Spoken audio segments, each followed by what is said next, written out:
Eddie Moore and Sir Jeff Hurst, the Trevor Brooking and Billy Bonds, Paolo Di Canio, West Ham United. We celebrate our victories, we stick together in defeat. We're proud of our history, West Ham United, more than just a podcast, more than just a podcast. Good evening, good morning, or good afternoon. This is more than just a podcast. Oh, he's never going to say it, is he? Podcast, because we're not waiting for Nigel to say it. He's the only other one on here tonight. No Len, he's not feeling very well and he didn't watch the game. No John, he's I don't know what he's doing, but he wasn't available on a Monday night. He's probably lost the will to live and didn't go to the game anyway. So I'm afraid I've just got myself back from my holes. Boo, I hear you say. And Shedman, where are you? What are you doing? I'm in my shed.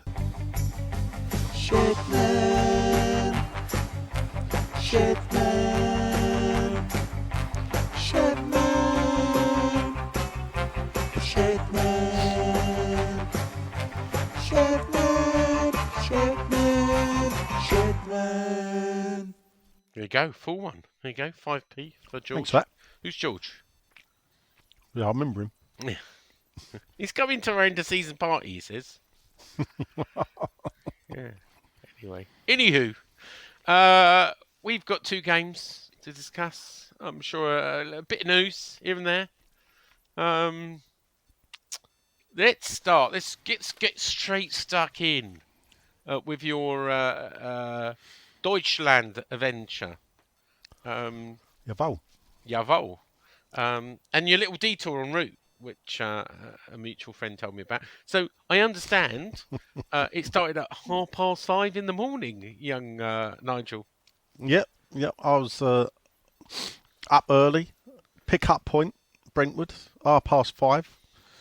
Up foot it down to get the Le Channel, or whatever they bloody call it. But you know what? I was calling it the Channel, and then someone goes, it's called the Eurostar, and it has been for quite a Well, while. no, it ain't called the Eurostar. Is it because, well, the Eurostar is the passenger train. Okay. We didn't go on the passenger train.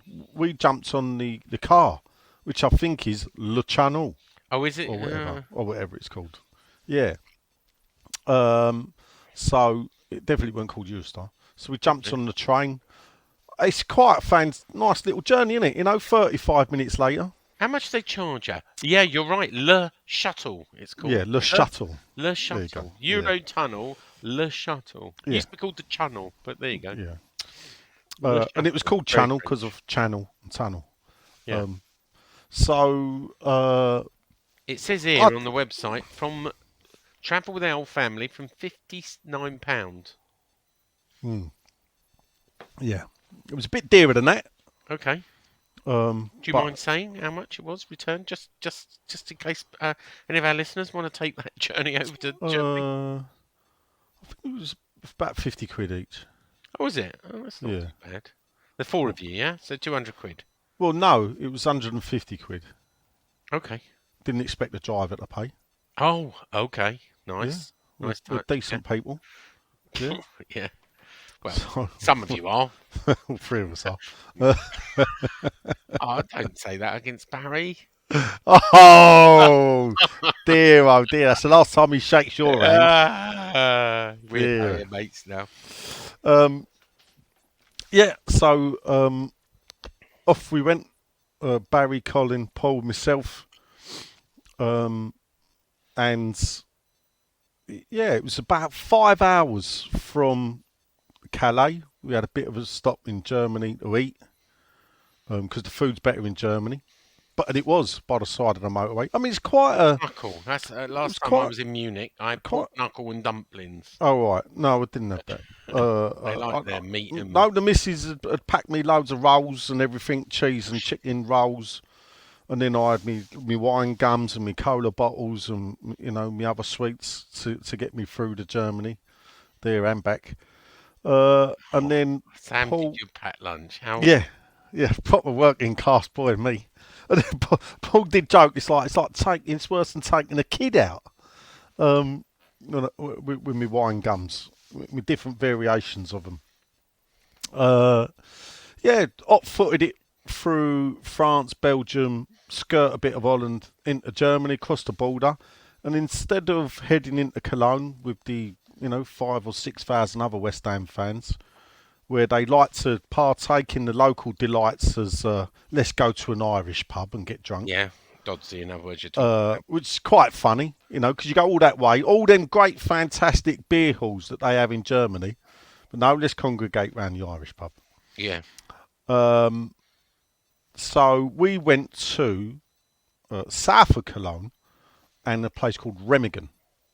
Yeah. Which is there was a movie made, and I think Paul's a big fan of the movie. You took the bloody DVD. Number one, who takes a DVD Right. on an away trip? Actually, it was quite Who even good. has a DVD player anymore? Well, I do. I watch Really? DVDs and CDs. Oh, Yeah. come on. So no, but it was good actually. Well, I'm glad. I bet you've got a VHS player. I have, yeah. Yeah, I bet you have. Well, I've got my West Ham videos still, haven't I? You're trained. You can get things to like. I've done it. It's I been was done, gonna but say, I just can't bring myself Oh. to throw away the videos. No wonder your wife moans about the clutter you Yeah. have. Yeah, all my videos got transcribed to CDs, and then onto I got them all on a single hard drive. But I still like to keep the videos. Nostalgia reasons. But anyway, so we go down. Yeah, brought the CD of the film, The Bridge at Remagen, and while we thought it The was a CD, bit funny, the DVD. the DVD yeah. Wasn't So even a what- Blu-ray. I think it was No, a DVD. It was DVD. So Yeah. while we thought it was a bit funny, when I discovered that actually Paul told us a story, the bridge don't exist anymore. All No. right. So what we're going to look at? Well, where the bridge used to be. Oh, right then. Yeah. So you think It's just right. So we go. What happened? Well, it's how the Yanks kept their feet dry crossing the Rhine. So the story is. Retreating German army. It's March 1945. The retreating German army departs and blows up all the bridges across the Rhine. But they fail to blow up the bridge at Remagen. The explosives go off, but the bridge don't collapse. I think it's a railway bridge as well that goes into a tunnel through the mountains on the other side. And what happens is that I think the American Army Tank Division, led by General Patton, who's quite famous, good film, George C. Scott, check it out, managed to capture the bridge at Remagen and then get troops and tanks and everything, shorten the war, obviously, because they got straight across. But 3 days later, it then did collapse, killing 6 American soldiers that were on the bridge at the time. So what is left of the bridge are the stone turrets either side that held the bridge up. But they turned, on the Remagen side, they turned it into a little museum.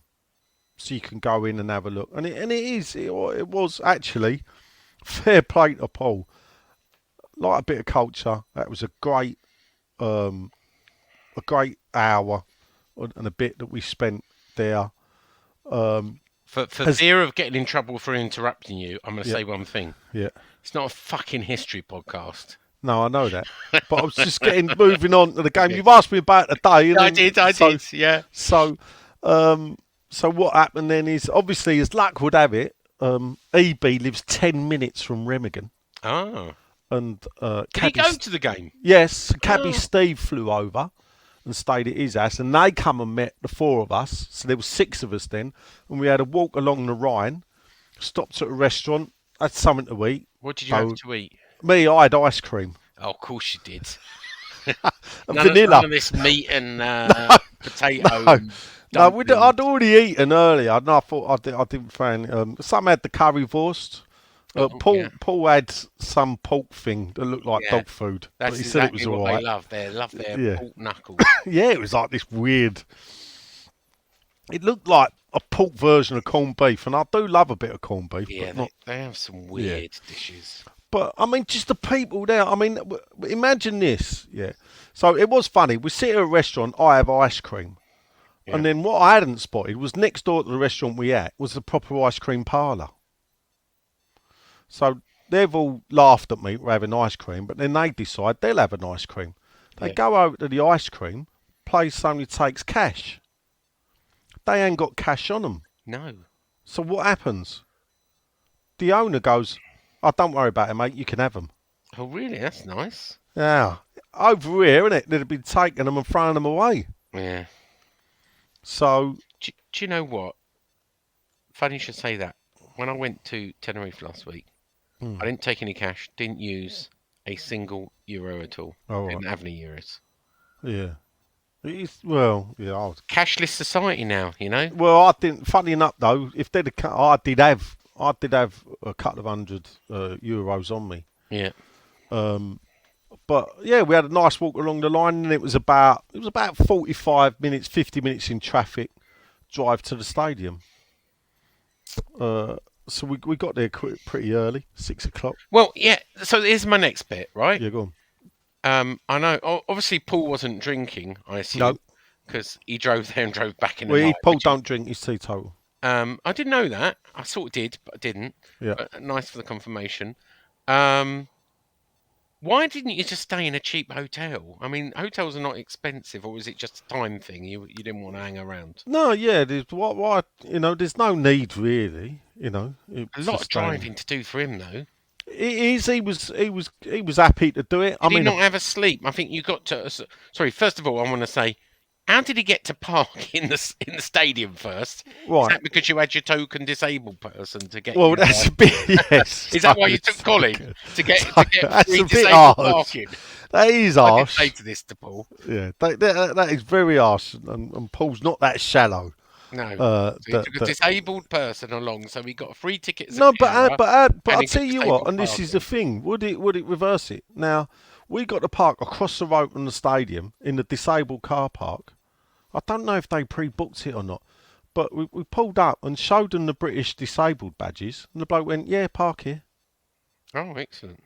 So, and you stand outside the stadium and you think it's quite a nice stadium. So how long did you arrive just before? 3 hours before kickoff. 3 hours. Yeah. Wow. They let you in? Well, at 2 hours they open. Well, what happened is there's What did you another do for an funny hour? thing. So, well, I had to wait around to say hello to some people, and for whatever reason, which we won't go into. Then we wanted to go to the club shop. Both Paul I and know I this story. wanted to get some bits, but Yeah. they wouldn't let us in. He bought Club a shirt. top for Luca, didn't he? Yeah. Paul did, his son. Well, Luca. what happened is we've gone up. He's gone You up had to have a police escort right here. He did. Well, Paul did. I mean, I'm normally pretty good at blagging things. I think Paul, I'll tip my hat to him. He's definitely better at it because we got no joy out the stewards. Yeah. Probably quite rightly, because what they're saying is the stadium weren't open. They couldn't let us in yet because the tills weren't open. There's no club shop. They have little kiosks inside the home ends. So all around the stadium, they have kiosks. So you had to be in the stadium to buy anything. So I don't know if they have a proper club shop in wherever, the Leverkusen town centre or whatever. But the steward actually was quite kind and said, "Look, come back to this gate. I know what you two look like. Come back to this gate after the game. I'll let yous in and you can buy stuff." Paul, not to be deterred, while we're standing around waiting, spies 4-year-old Bill, goes and has a chat with him. And I'm standing there. I keep my distance at the police at the end of the day. And I'm looking over. I'm thinking, I can see the copper on his phone. And I'm thinking, he's getting them to take him in. And then I started to turn round and I can see Paul walk off with a 4, and he did. Basically, the copper rung his boss up, said, "Can I get this English fan into the ground to buy a club shirt?" Yeah, you've got to do the German accent, haven't you? Well, no, I don't. They said, "Yeah, of course you can." So the 4 escorted him into the ground, queued up, bought a club shirt, €85. and then out he came to leave it in the car across the road. We then went in. Paul stopped to say hello to Andy Sheldon, Oh, did he? uh, His mate Andy. who looks quite younger out of uniform. Oh, he was And in I civvies, didn't, I was didn't he? to be Oh, fair, yeah, he's not allowed to yeah, wear. I His didn't uniform. recognise him, and then I realised, I He's a thought, oh, spotter. and Paul laughed because I went in then, so I went into the ground, and Paul said, I turned round, you weren't there. Where'd you go? I said, I can't stand talking to him. No, They're no all one- mates, aren't they? Oh, Yeah, I know. Steve, Paul, they're all mates. with Yeah, Sheldon. Sheldon makes it. Keeps himself busy, doesn't he? I did see him yesterday. I don't. Yeah, I see him yesterday. I was with Dodsey. He was with at the Fulham Oh, entry right. point. Well, I see him drinking. We were drinking by the canal. So, All right. Okay. but yeah, in we go. No crush, no nothing. But then again, it was like hour and 3/4 before kickoff. Were you When upstairs or downstairs? I was upstairs at the front. Right. and I had some friends upstairs, and Yeah. they said the upstairs was almost empty. About at the beginning, it was only Yeah. 50 or 100 people. Yes. Downstairs was crammed. Yes. And then sort of some people came upstairs. Yes. He said the upstairs never filled up. Yeah, a bit weird. I don't know what happened Yeah, there. that's what they were saying. They couldn't work it out whether it was Yeah. people who bought tickets that didn't come up, or whether people who bought tickets for upstairs actually just crammed in downstairs. Yeah, the downstairs was too packed, too full. Yeah. Too many people down there. It is a thing with the ticketing, and it is a bit funny. Obviously, digital ticketing, but you could print them off yourself. Yeah. Like we get here. I think a bit of that had gone on, maybe too much. But you know the other thing, right? Yeah, A lot of people bought tickets, and look, you and I know it goes on. Tickets get sold, and yeah. at the end, right? Well, have I got 51 points? No, I ain't. But you know, at the end, Yeah. people were giving the tickets away for free on the day of the game. Yeah. I kid you not, there were some forums that were giving tickets away. I don't know the circumstance of why someone Yeah. bought a ticket only to give it away on the day. Why wouldn't you give someone the chance? I don't know. So it I almost mean, shows to be fair, travelling out there. obviously, I'll tell the story now. So, originally, I had a ticket for the German end. Yeah. But then late, I got offered You the West paid Ham for that, end. by the way. I paid for that, yeah. And the membership. How much that cost you in all? With Total? I didn't get this German ticket through the membership. Oh, you didn't. No, I But paid. you became a member though. I am still a member. They still email me. 35. 35 euros. So all this bollocks about if you had a English postcode, they Yeah. cancelled your tickets Well- was bollocks. Well, I mean, luckily, how I got my ticket wasn't with an English postcode. Oh, you did. Yeah. You So we'll leave that there. Yeah. Park that over there. And then the big thing about it as well was there was tons of West Ham in the German end next to the away fans. The majority up next to the majority of people that were standing next to the fence on the German side were actually West Ham fans. Yeah, I saw.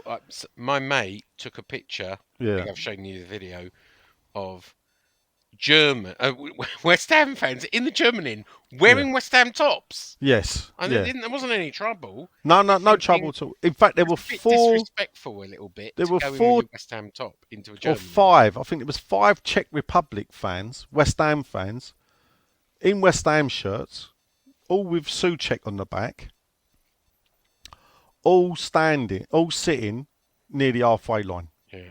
Not a hint of trouble. I mean, I'll tell you. Actually, we I had did see you. German fans with their tops Yeah. in our end.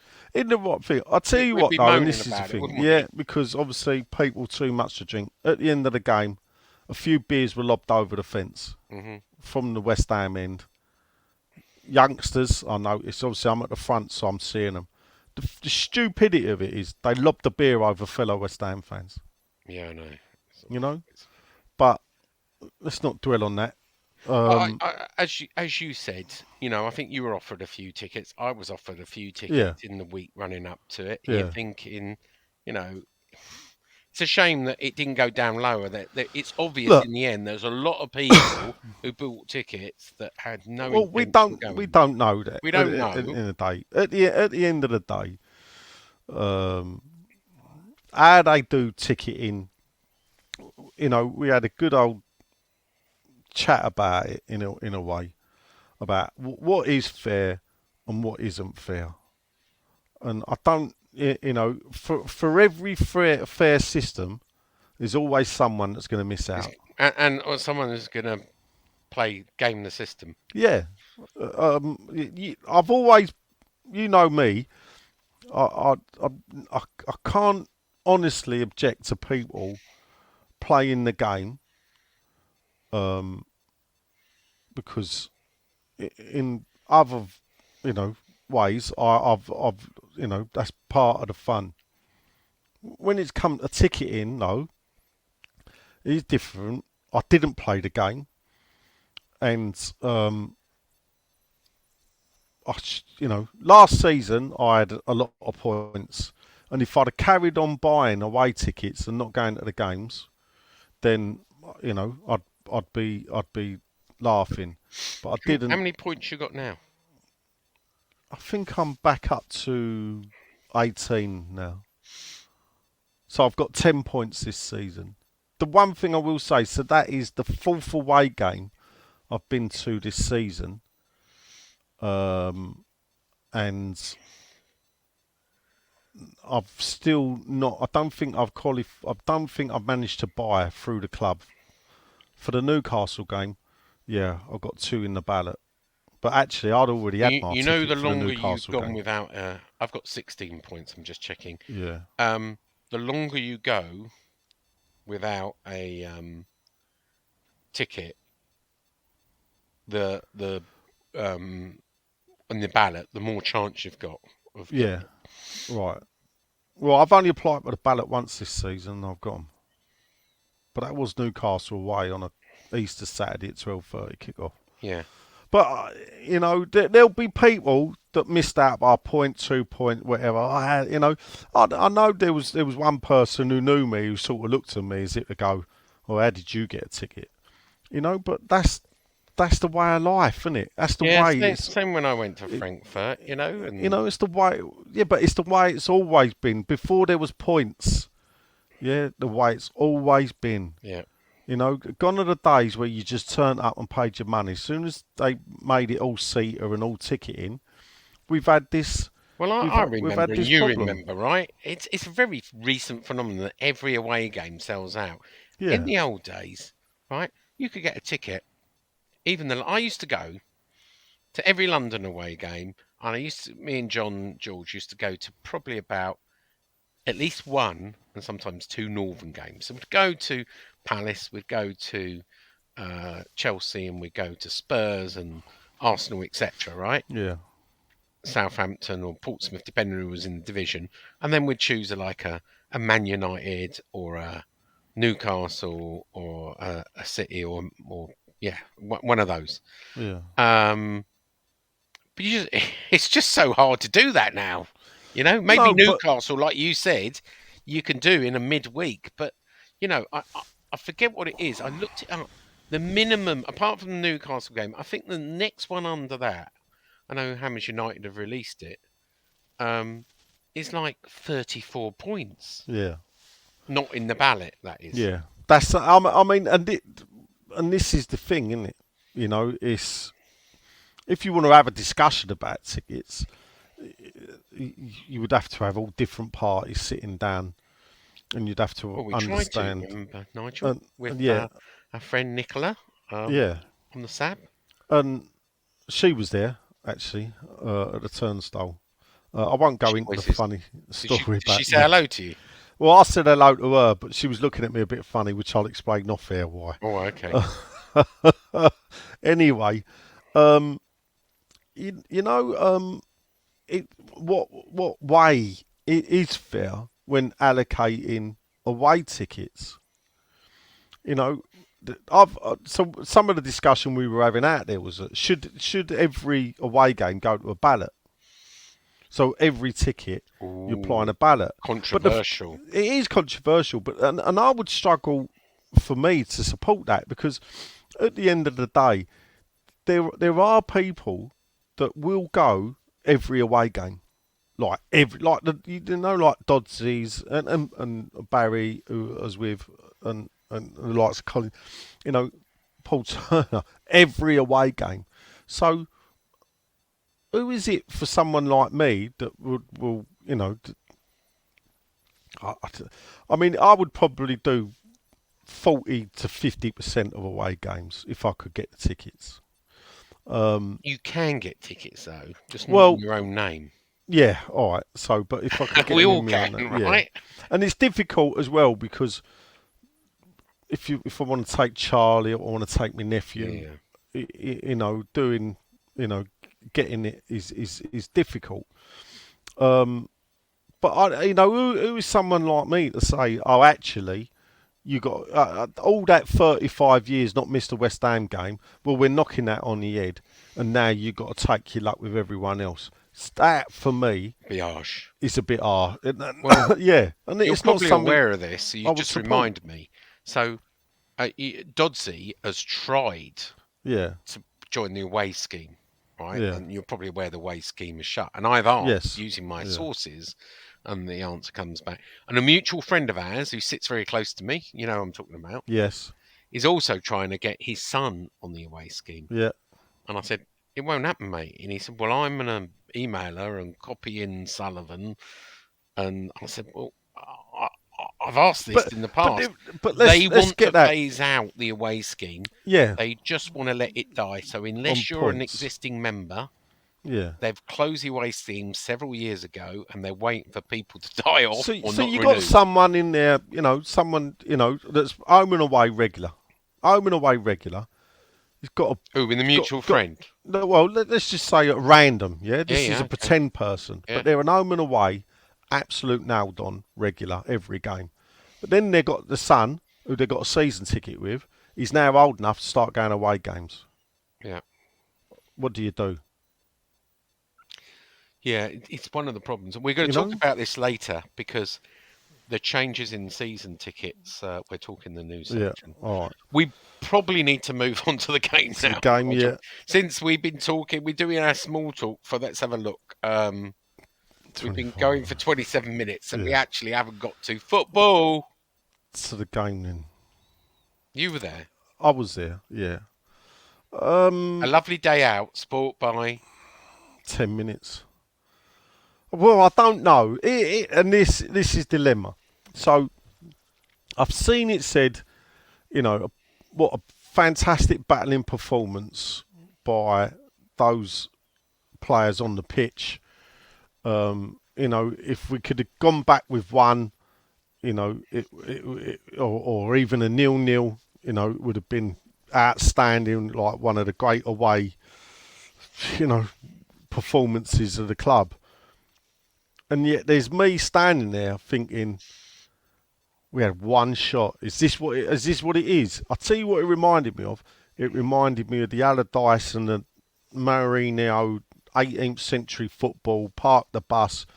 And It reminded me, you're right, of that Chelsea game with Allardyce. Yeah. Do you remember with the false nine? Yeah, that's what I'm saying. Oh, that one, yeah. Yeah, and Allardyce was laughing, oh, Jose don't like it. I knew I'd get under. I know that one, I agree.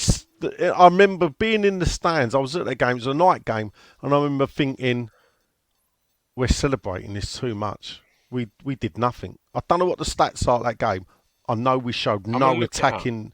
We showed no attacking intent in that game whatsoever. And in a way, I remember bumping into George outside, and I'm thinking, I feel a bit embarrassed, because that ain't West Ham. Before I look it up, I'll give you the stats for this one.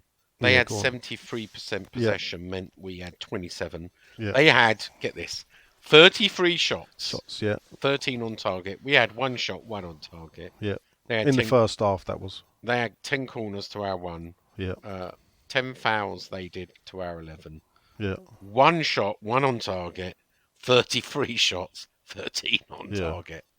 Right. There's two ways. So you can look at it in we know they like to keep the ball.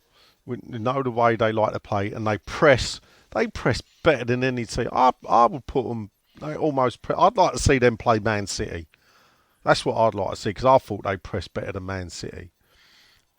I've heard people say they didn't think Leverkusen ruled out and they were there for the taking.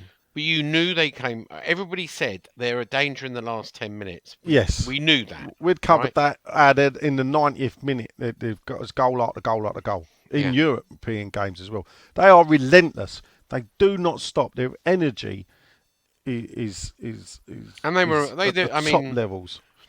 It was a miracle we got to 83 minutes. Maybe, yeah. If you look at it like that, Fabianski having an outstanding game.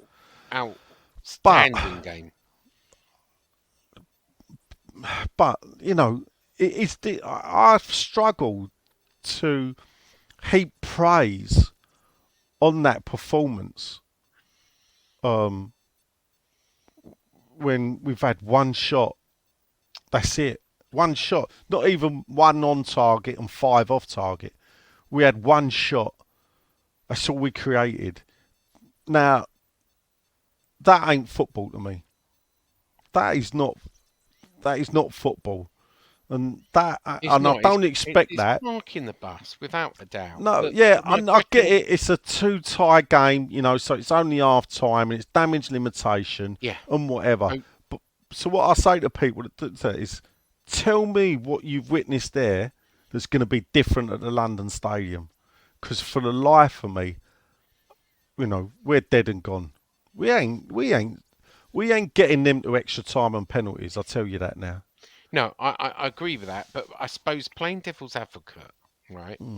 What would you have done with the team you had available, right?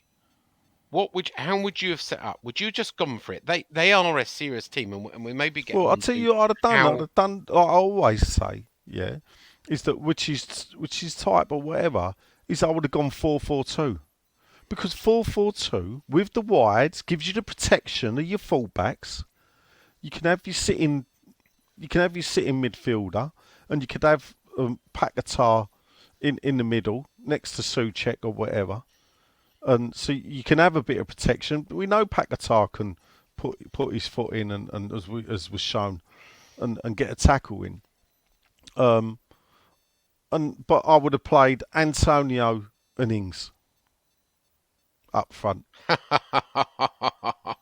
Sorry, I'm laughing. I'm laughing because I found the stats. So what year? Hold on, I'm going to guess it was like 2014. It was the 29th of January 2014. It was a Wednesday. Right. You're going to laugh at this. All right, I'm going to guess, right? Because I haven't looked at it. I don't know. So I'm guessing from memory. I think we could have only had 30% possession. I think we had 2 shots. One shot. Yeah. One shot. Funny enough, it's identical. Right, go on. 72% possession for Chelsea, 28% possession for West Ham. I forget what I just said a minute ago. Yeah. What was it? That was about the same. About the same. Yeah, 1% difference, right? They had 39 shots, 9 on target. Yeah. We had 1 shot, 1 on target. Yeah. They had 13 corners, 23. So there you go. It's a very good analogy. I mean, Chelsea had about... and this is the thing, you know, look, listeners know where I stand on Moyes and what I think of it, but that don't mean that, and where I stand on Allardyce and what I think of him.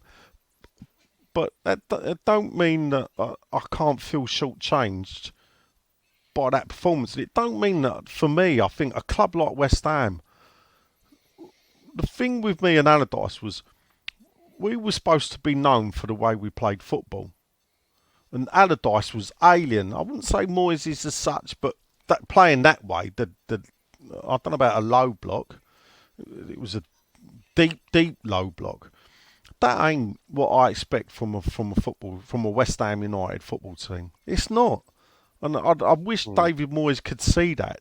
And I don't know, maybe we could have lost, 4-0 or look at Luton against Man City. Could have been like that. They got beat 5-1.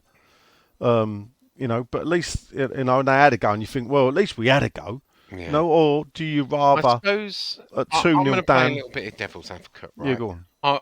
We spoke earlier. I don't want to be flip-flop and suddenly go Moyes out, because it would be disingenuous. I said I'm not going to be flip-flop anymore. Does he frustrate me? Yes. My only devil's advocate point is if we'd have drawn 0-0, he would have been hailed as a tactical genius against a team, or even nicked a goal. I know it seems very unlikely now, but we held on. Well, no, the mad thing is that one chance we had on target could Deuce really I could have changed the game. scuffed his, and a lot of the times he's been we banging had them 7 away. minutes left to go. It was an 8. Hoffman scored Yeah, on and it was 83 minutes. The second goal, you sort of go, well, yeah, the header, yeah, bad defending. we were down, 91st minute. 91st minute. Yeah. But, we held on for 83 minutes, that last 7 minutes. And look, we know they do this. So, if we'd have ended 0-0, it would have been hailed as, yes, we parked the bus. Well and truly. Yes, we didn't play football, but we gave ourselves half a chance to come back to the London Stadium and have something. Now, look, it's a sellout. You're going, I'm going, John's going, George is going. Yeah. The only person not going is Len. Yeah. It's going to be a sellout, but the tie's over for me. I know that's terrible to say, but I just don't see that. That's such a good team. And Alonso has done such a good job. Yeah. He joined in late. And the thing that really frightens me, right, is he put that team together with 50 million. And it proves to me that money's not everything. But not only that, and I know Bundesliga, but he's beaten Bayern Munich. And then Moyes came out after the game and said, well, he did after the, here's a problem of playing Sunday, Thursday. Well, they played, I know we're jumping ahead. They played against us, right? Beat us 2-0 at home, and then went off on the weekend on Sunday and beat a team 5-0 to win the Bundesliga. Yeah, and also he's actually put together a squad because he had made 7 changes from the team. So he put a team out at the weekend that won, and he'd put 7 of his bench players on the pitch, which he then reverted back and brought back half of them. I think it was 7 changes he made. Yeah, and no, fair play to them. I mean, they are a fantastic team. I was listening to a German reporter saying that the thing about it is that Bayern is not a bad team. This is not the worst Bayern Munich team by a long stretch. No, but they've been made to look that they by looked. the I watched the achievements game of Leverkusen. The Champions League game against Arsenal. And I'll tell you what, Bayern Munich looked okay there. No, this is what he was saying. There's a good chance Bayern, could get to the final of the Champions League. And what Leverkusen has done, nobody in the world. I mean, it's never been done in the Bundesliga. Will they win their next 5 games, or will they not lose their next 5 games? They've got 5 games left. They've won the title. I'd imagine that they will keep going because they're in the final of the DFB Cup. And funny enough, in the final of the cup, they're facing Kaiserslautern, who are Bundesliga 2. So the chances are they're going to win that. Yeah. And then fair play to them. Look, I hope we give them enough respect when they come on Thursday and we see this as a celebration. This might be the last time we watch West Ham play European football for a while. Let's be honest. Well, yeah. Well, we'll see. I mean, one last thing that I sort of wrote an article about it today on 6'2". I mean, is the atmosphere in the stadium? How does it come across on the telly? It came across really good. They love their flag waving and their they seem well up for it. The stadium was alive. Yeah, so that is the 4th stadium in Germany I've been to. It's not massive, is it? It's not as big as that. It's the 5th stadium. Is it 30,000? Yes, 30,000. Looked bigger than 30,000. Yeah. Well, that's all it held, 30,000. Yeah. So it's the 5th stadium I've been in Germany. Every one I went to was in the World Cup in 2006. The others I've been to league games. the ultra fan. I know it's a European thing. We sneer at it here, but here's the thing: we've got the Ironworks Alliance. People don't know what they are. These are a group of fans. I believe they're predominantly young, and they want to have a better atmosphere in the London Stadium. We all know the problems with the London Stadium. There is no atmosphere. What can be done about it? Now, here's the thing. Imagine you're a young fan, and for the past 3 years you followed West Ham away, and you go to these grounds and you see what they do. But it's not so much what they do, what the ultras behind the goal do. See how at certain times the rest of the stadium feeds off of what those fans are doing. I've seen it happen at Crystal Palace, and I know we all laugh at it, but I have seen it happen at Crystal Palace when Palace were on the up, and the rest of the stadium fed off of their whatever they are, their group sections. No, it came across. Look, I really Now, enjoyed my. who are we? Now, we're not the future of West Ham. No. You know, we are literally the past.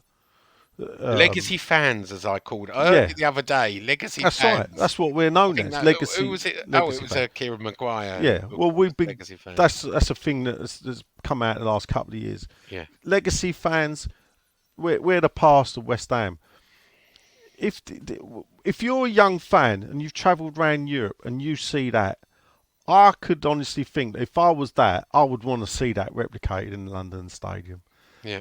And and there's another thing is, and it was bowled out on Sunday how flat it was. You know, yeah, it was. We'll get onto that later of how many people. So who are we to sneer at the Ironworks Alliance people and say, not over here, boys, not over here. No, fuck it. Why not over here? Let's have it. I'd actually say I think the club should actively work with them now, and let's get it done, because not doing anything, I think, is worse than at least let them have a go. Because you can see how the energy, as I said, the rest of the stadium, the non-ultra fans fed off of what they did at certain times. Yeah. The whole stand was up. It's totally brought on body. I've been twice to it. I went to the Frankfurt game last year. Loved every minute of it. Yeah. Great stadium atmosphere for the semi-final. Yeah. And I've been to a Bayern Munich game at, what's the name of the? Allianz Arena. Allianz Arena. I was at the stag do. Me and my mate Gary. It was George's stag do when we sneaked off to go to a Bayern Munich game when we should have been in an escape room. Naughty us. And loved it. Drinking beer in the sun, great atmosphere. It's so German football. And, it's something. Great. These people ain't going to go away, and that actually perhaps now it is in that stadium, in the London Stadium. Something's got to be done, and they're the only ones willing to step forward and do it. So I say, let's step aside. The one place I would put them, though, actually, wouldn't be the Bobby Moore Lower. It'd be next to the away fans. Yeah. And I'm not saying give them a drum, because they've said themselves they don't want to bang a drum and all that. Do you think I was wrong to call out the Fulham fans for sitting down? I've just never seen anyone in the lower away end sit down before. I mean, it's different. I don't think you should call them out. No, I'm of an age I prefer to sit down. That's why I was more than happy to be upstairs at the front than squashed in downstairs. I like the days on the terracing and whatever, but if I've got a seat, I want to sit in it. Yeah, sometimes at the end of the game, I was sort of half sitting down at the Fulham game, but we'll move on to that. I watched the Bayer Leverkusen game with my suffering fiance in Places Americas in Veronica's. I'm surprised they haven't knocked that shithole down. The Veronica's is an old concrete jungle, which I used to go in my youth when I was a teenager. That's where all the happening clubs and bars are. And it's still got that sort of club vibe down there in Old World, Places Americas. And I went in the Joyce Bar. It's the home of the Tenerife Hammers. Home of the Tenerife Hammers. You're absolutely right. And the Tenerife Hammers weren't at home, though, Sean. Perhaps they knew you was coming. There were some Tenerife Hammers here. Here's a story. And hello, Michael Levy Jr., if you're around. I arrived on Friday night, but But even Michael heard you was coming over and left Michael town. said, "Why don't you come and see me on Tuesday? Right? Yeah, I'll see you next Tuesday." He said. he was right there. Anyway, I said, "Okay, I'm going to come to the Soul Suite in Places Americas." Yeah. And he wasn't playing over the weekend. So I messaged him and I said, "Do I need to book a table?" And he said, "You never guess, Sean." He said, "I asked for a day off on Tuesday. I didn't think they'd give it to me because I'm flying." He was working, he was performing up to 12:30, midnight, in Places Americas. And he had to be at the airport by 2 o'clock to fly to the UK. And he said, "They're giving me a night off." So I didn't get to see him. Oh I no! think he's still in the UK. See, he was at the game. He was at the game. Avoid me Sunday. Yeah. Joyce Bar. If you're out in Tenerife, you want to watch West Ham. All West Ham. There was loads of people with shirts, and there was about a good 100 people there watching. I know a lot of the people, the owner and a lot of the people that are usually there were out in Germany with you, Nigel. Not with you, but they were out in Germany. Definitely not with me. There was still a lot of holiday makers and locals in the Joyce Bar. To watch it, and there will be this Thursday apparently as well. A few of them were still going to be on holiday and going back to watch it there, so it's a recommended place if you want to watch with fellow Hammers. So I guess there's not a lot to talk about on the German game. Shall we move on to yesterday? Yeah, Fulham. The one thing I will say about a German game, just to sum that probably sums me up best, is we stopped about 2 o'clock in the morning to get petrol, and I've gone in. I was going to say, did you go straight to? Yes, so straight. So not hanging around, straight. So the game finished at 11. We got back to the car about 11:15. McDonald's was next door, so we went and had a coffee in McDonald's. Yeah. And cheesecake. Yeah. They had a lovely McCafe there. So we had a McDonald's, and a cheesecake there, and then hot-footed it. So we left about midnight, German time, about 2 o'clock. Stopped the petrol. So Paul didn't have any sleep at all? No, not at that point. Neither did I. Yeah. So you weren't driving. No, I know. So we got in. Do you know what they put on? How we stayed awake, I don't know. Do you know what was put on the drive back? Because Colin had never listened before. Podcast. Yeah, Paul put the podcast on. But it was the one without you in. Yeah, of course. So Barry would be happy. Hello, Colin, if you're listening. I listened to that. So what happened is that I've gone in, done my best, lingo, all got a drink and a bar of chocolate and whatever. Dankeschön as we walked out.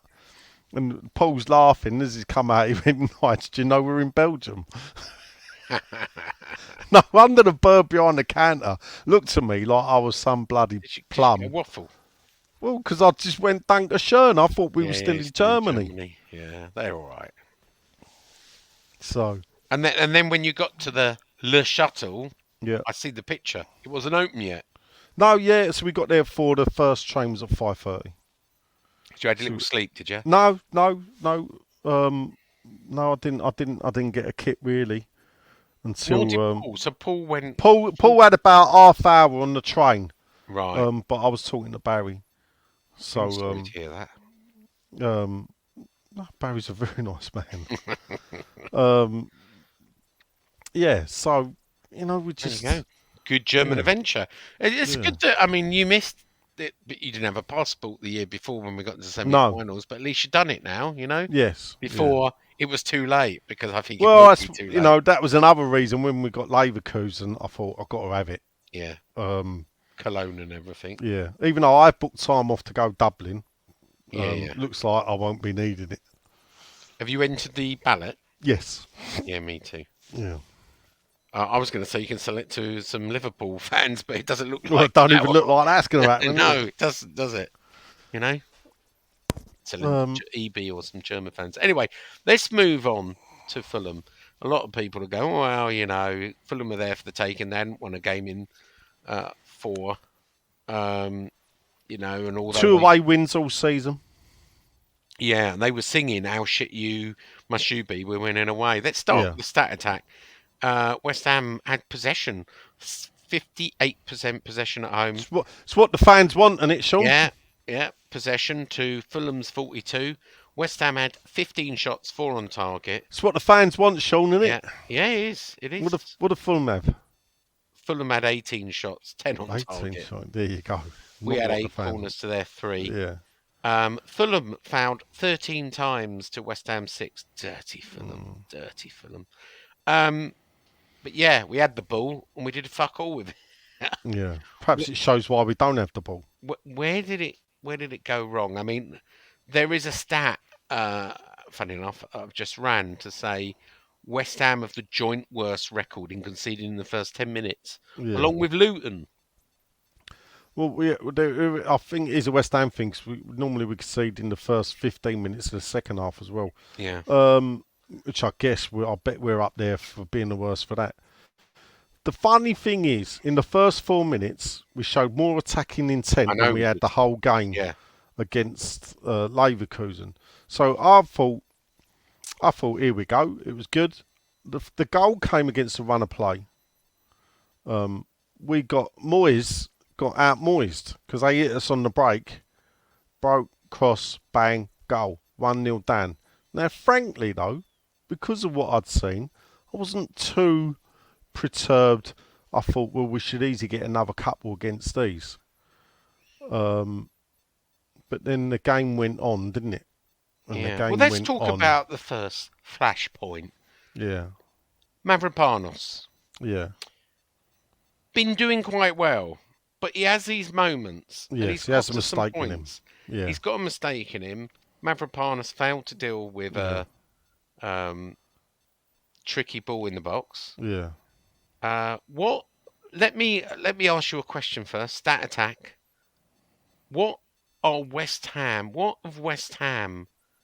and Fulham got the 2 biggest squads of? What both over 30s, I'm guessing. Yeah. Fulham's got the oldest average age in the Premier League, and followed by West Ham. Yeah, So, I know. Yeah, but we were the oldest at one point. Oh, were we? Last season, I think they've got a lot of journeymen, but obviously it seems to be working for them because, as you say, or as I said, Mavropanos failed to deal with a ball. Well, I mean, Mavropanos, funny enough, struck on. Does that have that mistake in him? And what it does is it shows why he don't no longer play for Arsenal. Yeah. Yeah? Why? And this is the thing. These are the players West Ham get because, unless we get a bit lucky, that's the market we shop in. These players will, like a Gerd. A Gerd has a mistake in him. Yeah. The only thing I'd say is, I don't know. Why not Ogbonna? Yeah. I don't know. Fabianski. Should he got to it? Should he done any better? No. For that first goal? It was up the other end, to be fair to us, wasn't it? So yeah, I've not watched it back. No, I've not watched it back. So I'm not sure.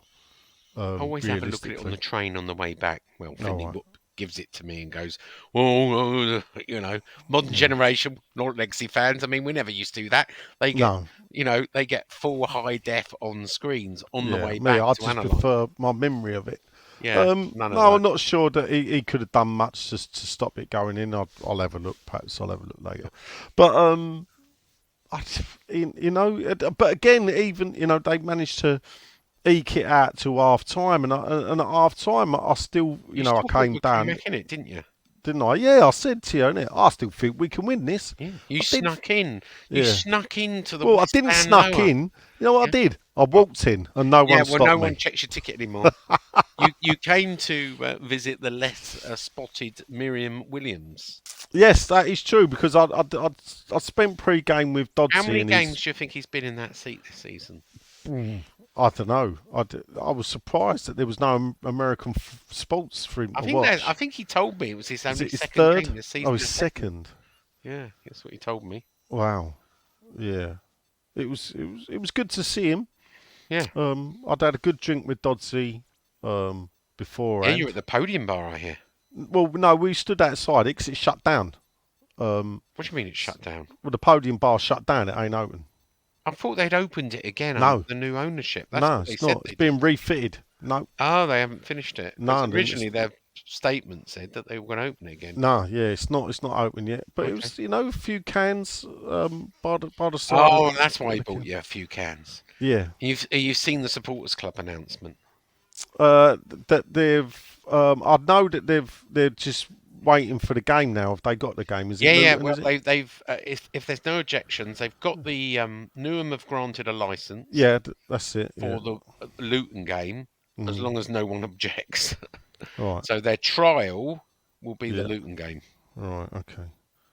So I've got to get there early then. Yeah, we should do You've that. got to dig out the old cards, isn't it?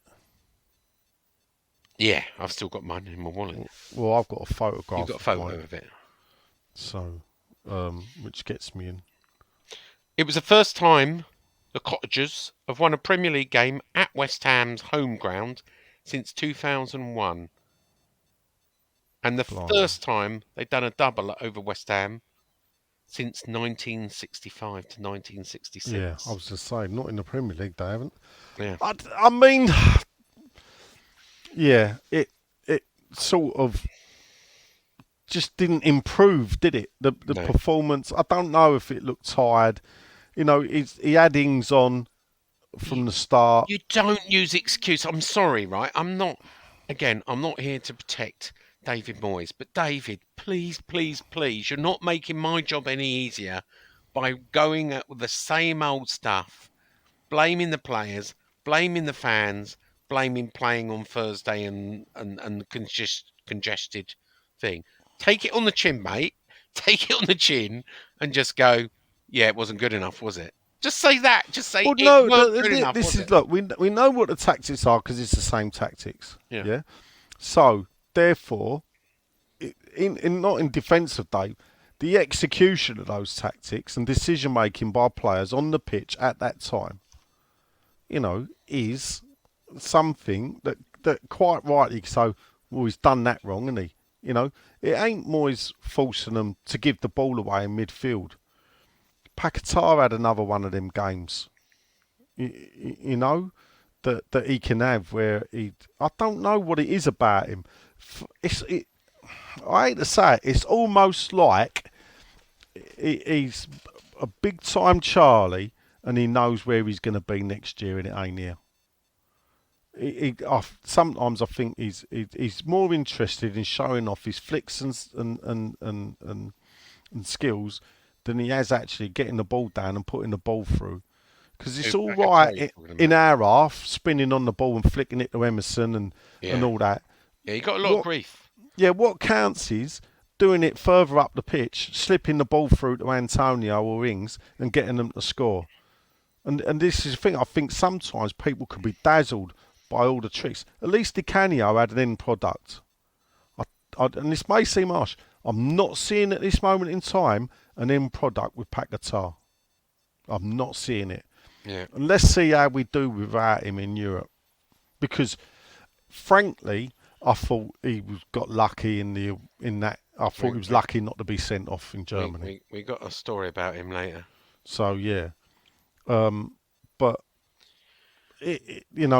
perhaps I don't know. It was frustrating, wasn't it? I mean, Yeah. I hate Sunday 2:00 at best. Yeah, And actually, it's probably a good time to talk about that one of the stories, which was, the place was empty. A lot of people, including John, put their ticket. I know Len didn't go, and he made a very late decision. He did offer me a ticket, but it was too late. It was on my way because he wasn't feeling very well. But John had put his on Ticket Exchange. It didn't sell, and a lot of people said they put theirs on Ticket Exchange. Based on previous Freedom Informations I've done, right, and knowing what it looks like, there was no more than 48,000 people there on Sunday. That means, right, because anyone who bought a ticket normally would think they would go, right, the vast majority. So it was season ticket holders. 14,000 season ticket holders could not be asked to go on a Sunday. Why is that? Well, number one, I'm sure David Moyes, the style of play. Number two, it's a fucking Sunday, 2 o'clock again, and people have got lives, and it's just so sad. And even worse than that, I'm sure you stayed to the end, like I did. Hmm. But we'll move on to talk about George Earthy in a minute. The place emptied out. Well, after the second goal went in, Yeah. I'm trying to remember what that was. That was on 72. I reckon another 10,000 left there. Yeah. It seemed to me by full time there was Ghost something town like again. 30,000 people left in that stadium. I'd say less, Sean. You reckon less? Less than 30,000. It's one of the worst. I mean, I took a video at the time and I thought, Yeah. I've never Up seen there, this place. upstairs, we could. I mean, it was. It was desolate, wasn't it? I mean, I'm not even in the saying. Let's say in my row, yeah, there yeah, was 2 people at the end that weren't season ticket holders, yeah, on the aisle. Then there was 5 empty seats. Then there was yeah, my seat. And then there was another 8 or 9 empty seats to my right. So I had yeah. I friends know come down and people are sit with voting with me. their feet. People like John are going not entertaining. Whether you Moyes in, Moyes out, not Yeah, entertaining. It's on a bloody Sunday. It's at 2 o'clock. I can't be asked. And then some people it goes, West Ham till I die, though. yeah, I know, but we do. I mean, Yeah, I stayed to the end, and yeah. I did say to Finley, I said, if we go 3-0 down, can we leave a little bit early? He's very no, we I'm with can't. Finley. Yeah, no, I agree, and I stayed to the end of the 6-0, but it did feel, and obviously, they scored on 72, and it was game over. And I did say after the first goal, next one to score wins. I thought if we got the equaliser, we'd have the momentum. But we should, before we finish talking about this game, talk about the George Earthy incident. And Yeah, I know you just before we came on and gave me grief about talking about the Fulham fans who sung while he was unconscious, and some of them said they didn't know. But what they pointed out back to me is, well, we were singing "Is There a Fire Drill?" as most of your fans left while he's down injured and unconscious. And yeah. I sort of go, ah.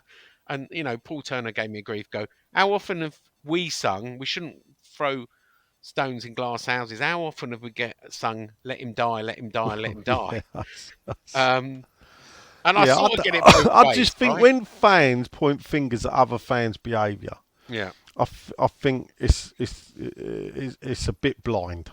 I know, but Yeah, it because did get 200,000 hits. well, there you go. Yeah, Well done, all about Sean. the content. So let's talk about George Earthy now. I got a bit of grief because Big Keith told me, and I don't know who he talked to. He said, "Well, he's got a dislocated shoulder." It was really difficult, and I'm sure you saw this. We didn't know, although we worked out quite quickly it was George Earthy. To begin with, I didn't know who was down. Um, when we worked out it was George Earthy, you can't see that far. You don't have um, a TV replay. You've got no commentators. We didn't know he was knocked unconscious. Um, and someone said at the time he smashed his shoulder, and I think I was still seeing stuff that's saying he'd broken his shoulder, but it turns out he broke his nose.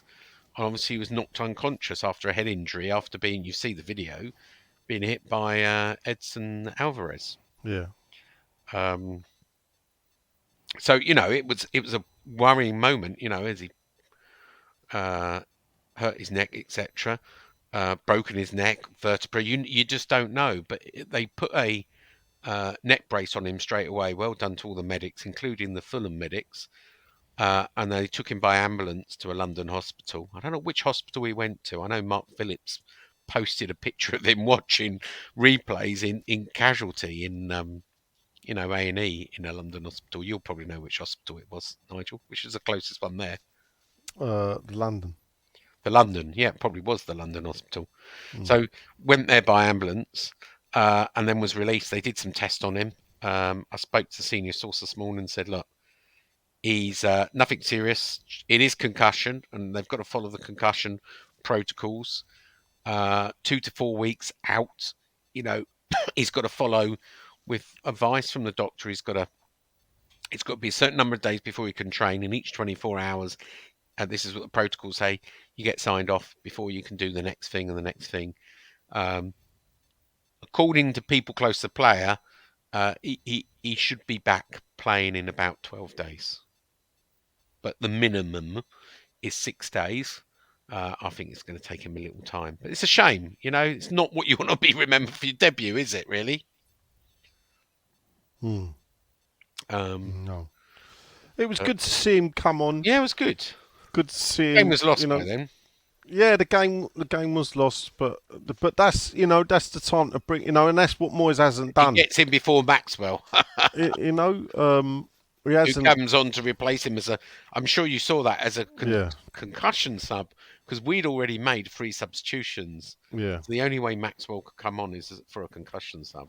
Yeah. So look, I don't have a problem with Fulham fans chanting while the boys laid out.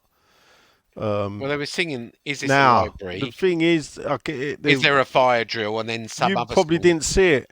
Go on. I think George's mum was pretty close to the Oh, action. I saw her.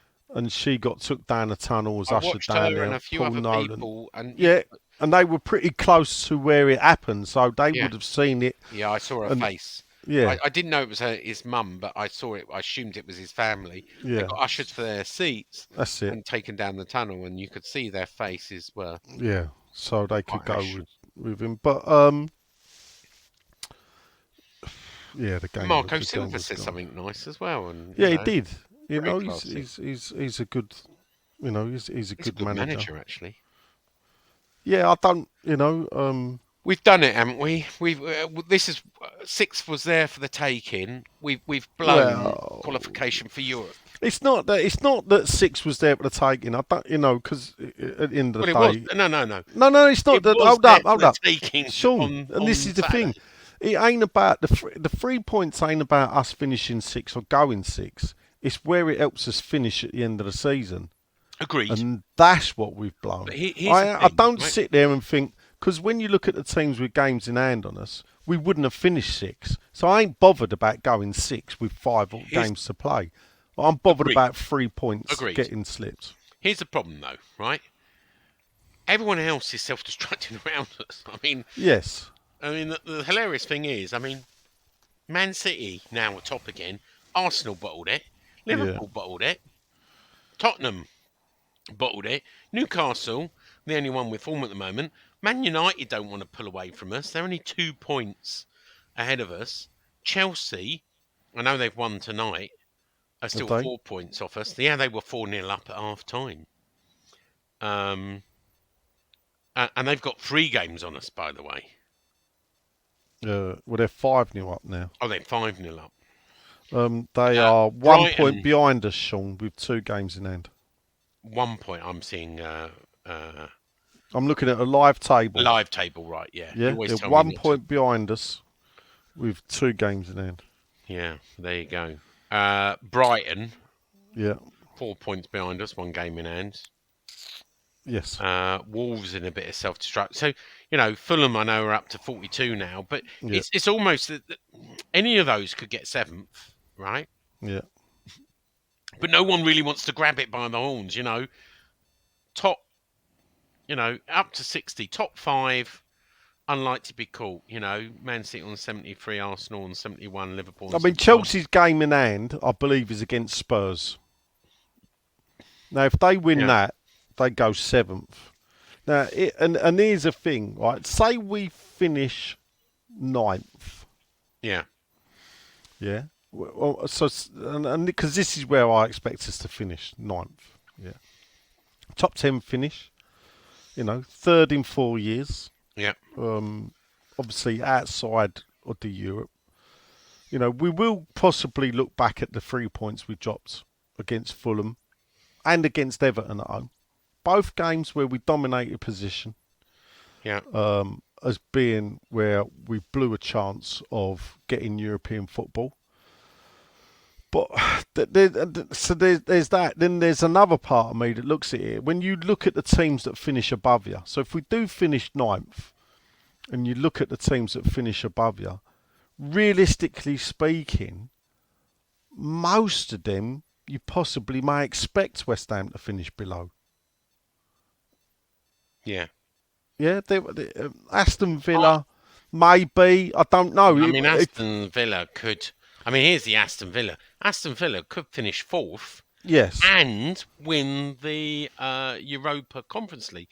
Interesting enough, I was watching a fan shorts on Instagram where they were asking Villa fans. It's a really good poser. Would you rather win the Europa Conference League or finish top four and finish the Champions League? You only can pick one. Yeah. What do you think the majority of people said? Win the Conference League. Yeah, they did. Yeah. Slight. I think. Yeah, and you know why? I think because they've seen, they've seen how we've celebrated it, and and I think the fact that trophy has only benefited by having Roma and West Ham win it. Yeah, no, I agree. And they said we haven't won silverware for a while, so you don't get any silverware for finish fourth. I'm guessing. I think it was 98 they won the League Cup. You can double check that. I think that's the last time Villa won anything. I think John Gregory was the manager. But I mean, Unai Emery is having a great season, isn't he? Well, he's done the double over Arsenal, which, when you look at it, would be quite prophetic if Arsenal, if say you give Arsenal 2 points, say they'd drawn their games against Villa, not lost them both, they'd be top of the table. What did you say? What's the League Cup? What year? 98. Oh no, it's a bit later than that. Was it? It's a 3-0 win against Leeds. What, in 2001 then? No, 1996. Oh, a bit earlier than that then, you twat. You said 88, didn't you? I said 98. Oh, sorry, I thought you said 88. No, so 98. Yeah, so 2 years, yeah. Yeah, 2, so it was 96. All right. Okay. Number 1 in the charts was Fire Started by the Prodigy. It says here when I googled it. There you go. Yeah, there you go. But it's not a Villa podcast. It's not a Villa podcast.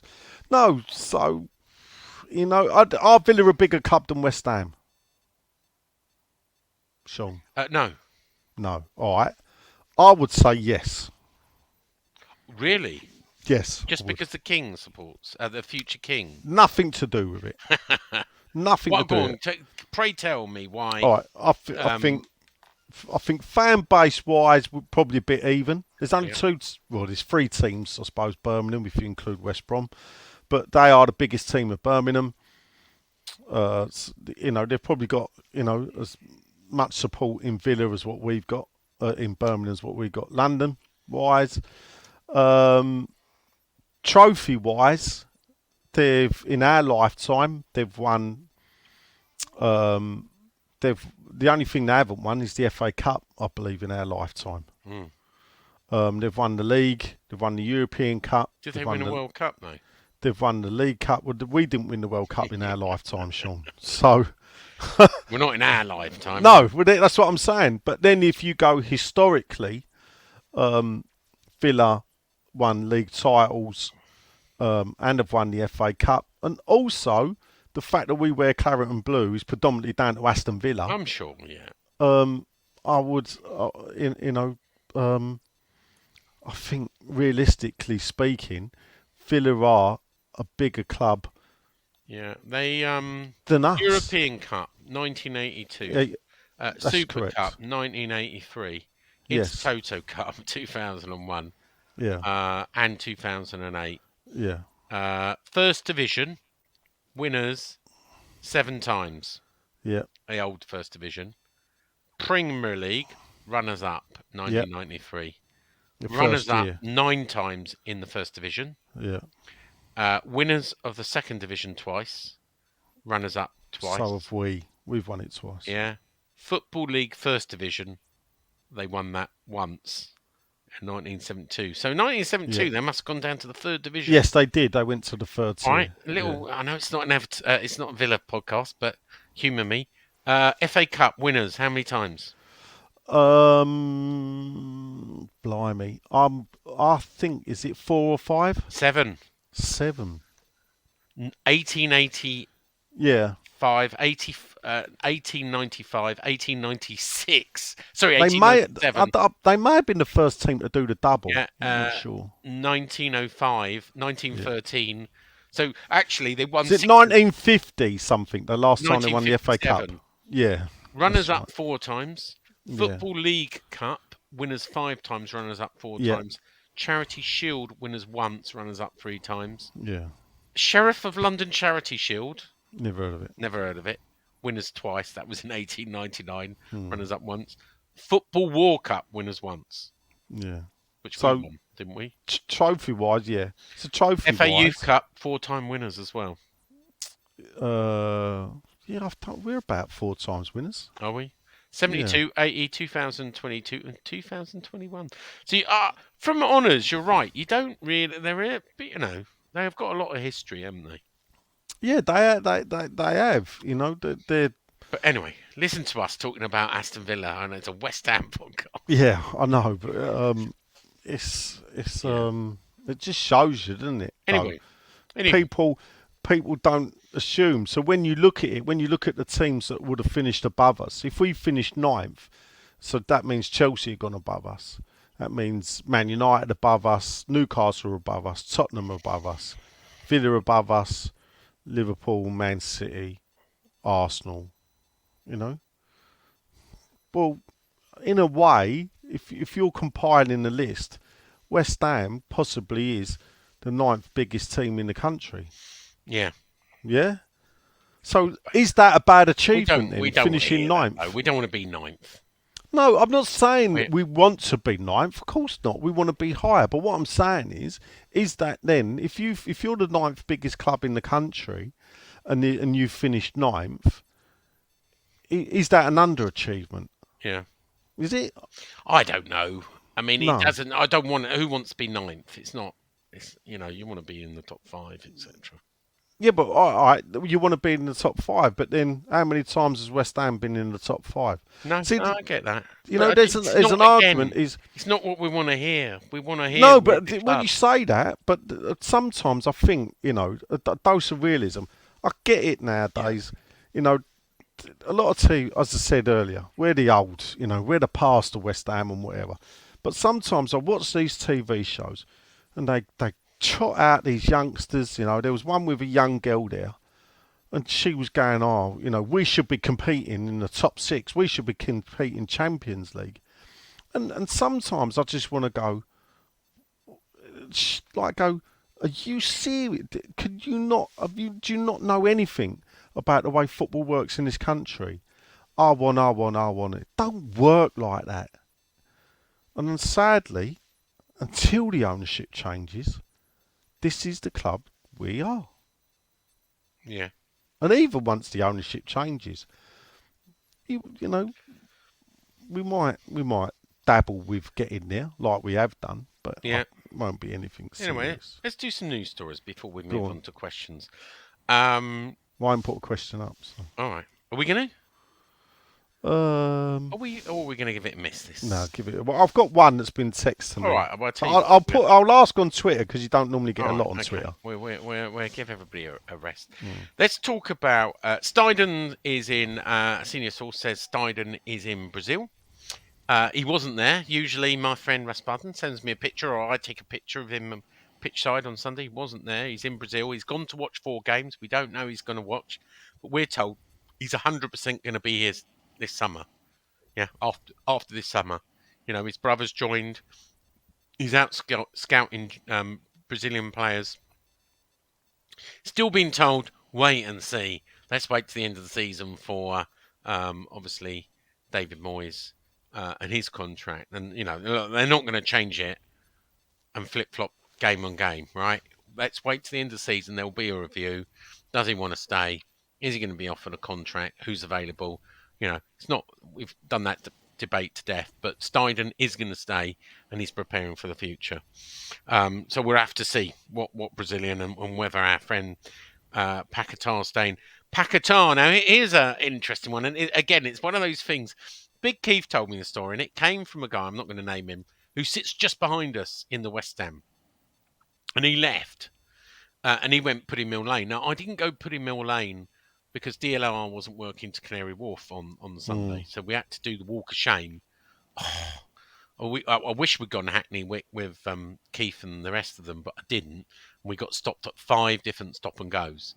But anyway, that's not the story. The story is when my mate went Pudding Mill Lane, they hear this Ferrari overtaken or undertaken on the wrong side of the road, and then revving its engine excessively, and it stops at the traffic lights, and it's this silver Ferrari Roma, 200 miles an hour, 0 to 60 in 3.4 seconds, 3.9 litre V8, a snip for 210 grand.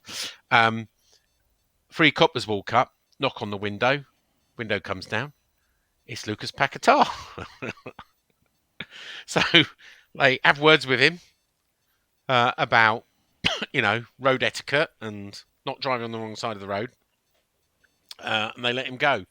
And as someone, Big Keith went, I bet you'll make a story of this. And I wrote that with a picture of his Ferrari, and 200,000 people read it. But someone did put a really hilarious comment, which I thought was worthy of mentioning. He should have got a ticket. That would have been the first 3 points he'd earned this week. Sounded more funny when I said it earlier. Yeah. There you go. What else is there? Look, it's not looking good. I doubt Bowen or Areola will start on Sunday. I'm not sure it's going to make a lot of difference. We know we've lost Paquetá for his yellow. We know we've lost Emerson. Have we lost anyone else? I think so. Those four don't look like they're available, and I'm not even sure about Mavropanos as well. Mavropanos took a bit of a knock, so yeah. We haven't got Earthy now, so it looks like Maxwell Cornet is going to have to start, and Ings, and who knows what the team's going to be on Thursday. Agent fees came out. West Ham spent 13 million. We were ranked 10th in the league of agent fees. Chelsea spent £75 million last year on agent fees. Absolutely fucking outrageous. They in the same year that they made massive losses, I think it was 200 and whatever, and they sold their hotels for 75 million. So they sold their 2 hotels at Stamford Bridge for the same money they paid agent fees. Absolutely outrageous. We've spent, by the way, West Ham, since records began over the last 15 years, one of those 15 years we're in the Championship, so you didn't have to at the time report what you spent on agent fees. We've spent £25 million now on agent fees in 14 years. I guess that's what you got to do to keep up with the Joneses. In other news, obviously as it gets closer to the end of the season, stories are coming out linking Jose Mourinho to West Ham. I get told, no way. He's not getting near our club. Too much trouble. Wouldn't work with Steiden. Zero chance of him becoming West Ham manager. Will Steele apparently is going to be available this summer. Again, too much of a gamble. Not enough experience. Wouldn't take him. I'm sure there will be other people, but Jose Mourinho, Will Steele, add to that Graham Potter. All three of them will not be on the shortlist. In other news, UK Athletics. Have you seen the statement today, Nigel? Only the guff you put out. Well, there's a bit more to this, because the guff I put out was they lost £3.7 million last year. Yeah. They put on the London Stadium they lost 500 grand from running that event. It's just out of curiosity, go on. Right, how do they lose? Were the tickets not sold out? Yeah, they sold them out 50,000. Right, so how do you sell every ticket and lose 500 grand? Right, okay. So this is how they do it. Yeah, go on. So the deal they did was not like a Karen Brady deal where we just pay a flat fee. They have to pay all of the expenses, all the stewards, and the running fees. And basically, the running fees are more expensive than the ticket sales by the time you put the promotion and prize money and everything else on. But what I would argue there then is how can that be? I don't understand. They had to pay the BBC to film it. In the past, the BBC used to pay for the rights. They paid the BBC production fees, several hundred grand, just to put it on TV. So they'd have been better off not putting it on TV Yeah, maybe. Yeah, because they lost 500 grand. yeah. Yeah. Right. So the easy answer is don't televise it then. Well, there's another bit, and when I wrote my story earlier, maybe Because something smells bad there. there is. But here's another story, right? The statement today talks about this joint venture with London Marathon, the Great North Run, Yeah. creating a new company to promote and work together. Yeah. London, apart from London Marathon being mentioned, Yeah. London is not mentioned at all. It No. talks about Birmingham Championships. It Yeah. talks about European, and it says retaining the annual Diamond League event in the UK, not Yeah. London. No mention of Olympic legacy, Yeah. just the UK. And I think personally, this is the beginning of the end for athletics. They just can't make it work. In the London In Stadium. the London State, sorry, yeah. Well, Yeah. actually, there is a bigger issue of So right. finances. So can I just point out? No one So wants to sponsor it. this will be the end of athletics in London in a stadium built for athletics. Yes, that's exactly what we're saying. Right. But football Football's all right. in a stadium built for athletics. Yeah. There's some irony there, you've got to admit. No, it's just you know, for people who think it could be a good thing, you know, obviously, you know, I still await to be convinced in how it changes anything. Yeah. Because and for me, it sort of makes it worse, and the reason why it makes it worse is we'll now be playing football in an athletics stadium that doesn't even hold athletics. Look, I think it's better for the owners of the stadium not to athletics. It's a mill around there. It's a loss making, changing the things. It's just. But hold up, you say that right now. Here's the thing, yeah. Yeah. But if they're going to have concerts and if they're going to have Concerts baseball, without moving the stands, though, Nigel. right? If you're going to have baseball, Baseball is another one, but baseball they reckon washes its face. Don't know. yeah, but you got to move the seats, Sean. You've got to move the seats for baseball. You're absolutely right. Right. So But therefore, you're right, if you're moving the seats for baseball, then you don't have to pay to move the seats for the athletics because you've already moved. So there is going to be athletics this July. Yeah. There will be baseball. I'm not sure you're going to see baseball or athletics after this year. And you know the mad thing is because I've been going back over Baseball is a vanity project for my notes, and here's the mad thing: I've been going back over my notes. Yeah. From 2011, and there was a sport mentioned, and that West Ham were going to have a tie-up with rugby. No, that has not actually even been thought of. Go on. And it's mad, and that is cricket. I thought you were going to say cricket.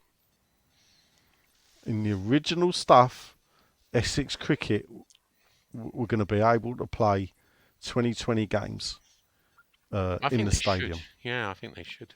And if you know anything about the makeup or of the population of East London, you'll know that there's a lot of cricket fans that live there. No, I agree. I think they should do. And I've never understood how it's never been followed through. No. Do you know what? I'm going to ask that question. I think that's it for news. One last bit, a little bit of an announcement. So what about the stadium news, Sean? About Tottenham Stadium and the London? Well, I knew you. You're just trying to roll me. Look. I'm not trying to roll you. You're the news man. Well, let's have this out. Share the news with the population. Right, no, it is true, Kieran Maguire, Price of Football, that all the accounts have been released. Now, Chelsea lost a massive amount of money, probably cheated by selling the hotels for 75 million to try and stay in. There's a argument. You say cheated. All right, yeah. Used a loophole, which there is a fair value committee. Mm-hmm. How those hotels got past the fair value committee is another thing. The fair value committee is to say, if you buy something or get sponsorship, did you pay or receive fair market value? If you didn't, right, they won't take the money away, but you only can count it for FFP for that amount of money. Right. Now, so that's Chelsea's misdemeanor. They probably followed the rules, and the Premier League are probably going to tighten up. But if you're an Everton fan or not Forest fan, Nottingham Forest fan, you're probably going, well, how can Chelsea and others and Man City get away with this by skirting around loopholes and we get banged to rights? And the answer is Nottingham Forest and Everton did it black and white and they admitted it. Chelsea and Man City are not admitting it and saying we played within the regulations. Anyway, let's talk about Spurs. So Spurs lost a massive amount of money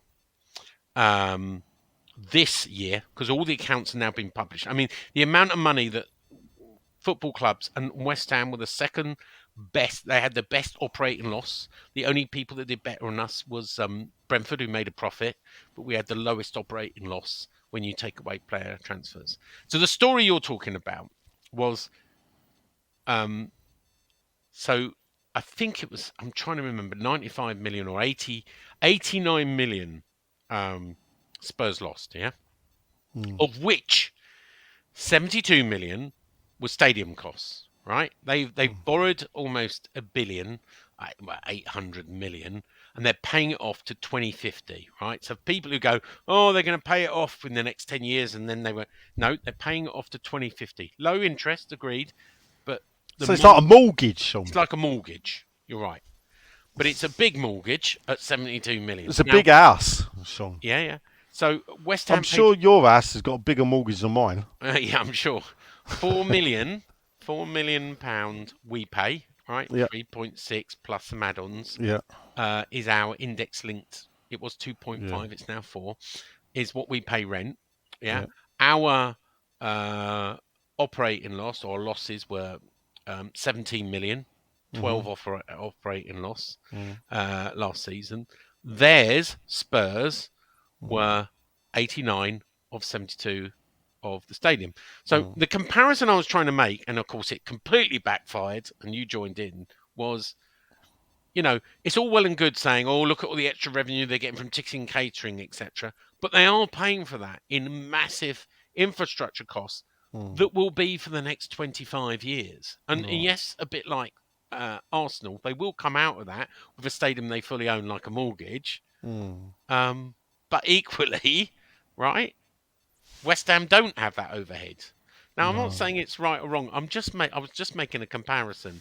Poor and everybody had to comparison, bring in that it's a shit. One's a shithole, and the other one's not. Well, a shithole. no, and this is, I was just talking in finance terms. Yeah, but this is where you lose yourself because you're pushing the propaganda. It's not propaganda. Because I know it is propaganda. It's just facts. It's you just push. Well, you say it's factual, but at the end of the day, long term, yeah. If you're looking at take it, West Ham signed a 99-year deal to stay in that stadium. Yeah.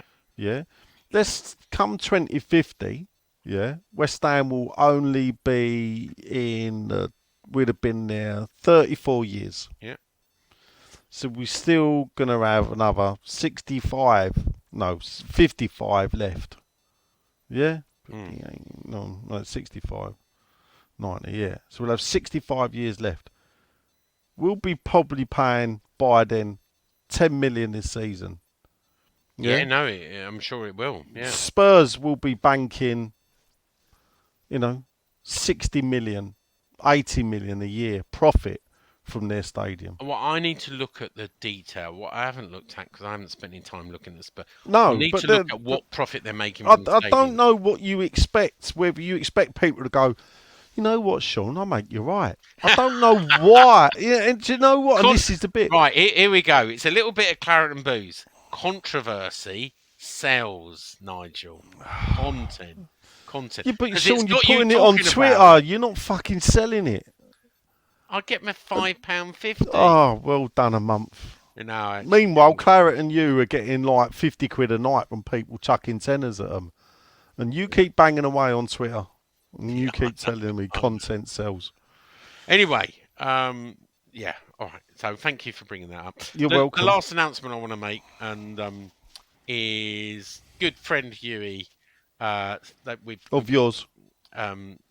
had obviously the post-mortem now, so he's going to have his funeral on the 3rd of May, which would have been his 80th birthday, by the way. So the 3rd of May, everyone is welcome.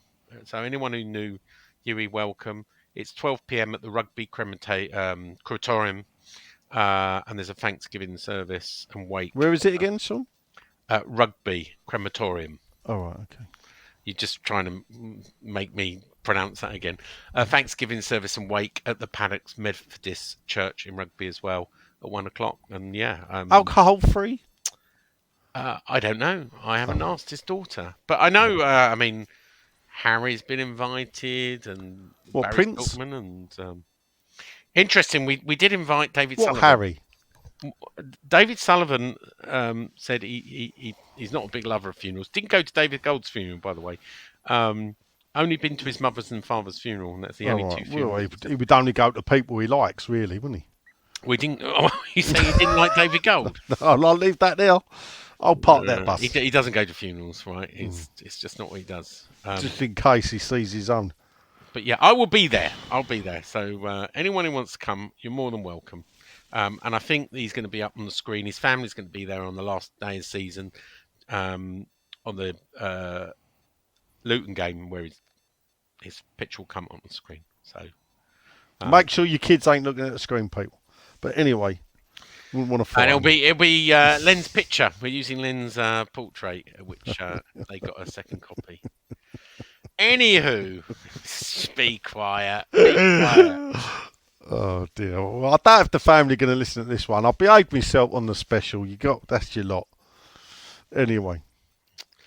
Anywho, are we? We got 5 or 6 that will pass. Play this. Only Twitter question time. Yeah. Yes. Twitter. Only Twitter question time.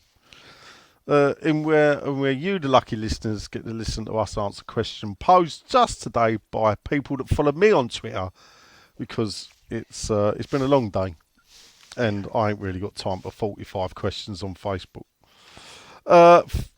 First up, though, it's as usual. He texts me direct now. It's Adam Leatherbarrow, but the wheel fell off. He says, "Hi mate." He's got a question here from Prince Philip here, because he flip-flopped last week, didn't he? 1 minute he wanted us to lose to Nottingham Forest. I did listen. Yeah, and then the next minute he thinks Moyes is the winner. He says, with Chelsea selling their hotels to a man who co-owns the club to generate 72 million of profit to balance FFP, what are your thoughts on the financial loophole, and what sort of precedent does it set for other clubs?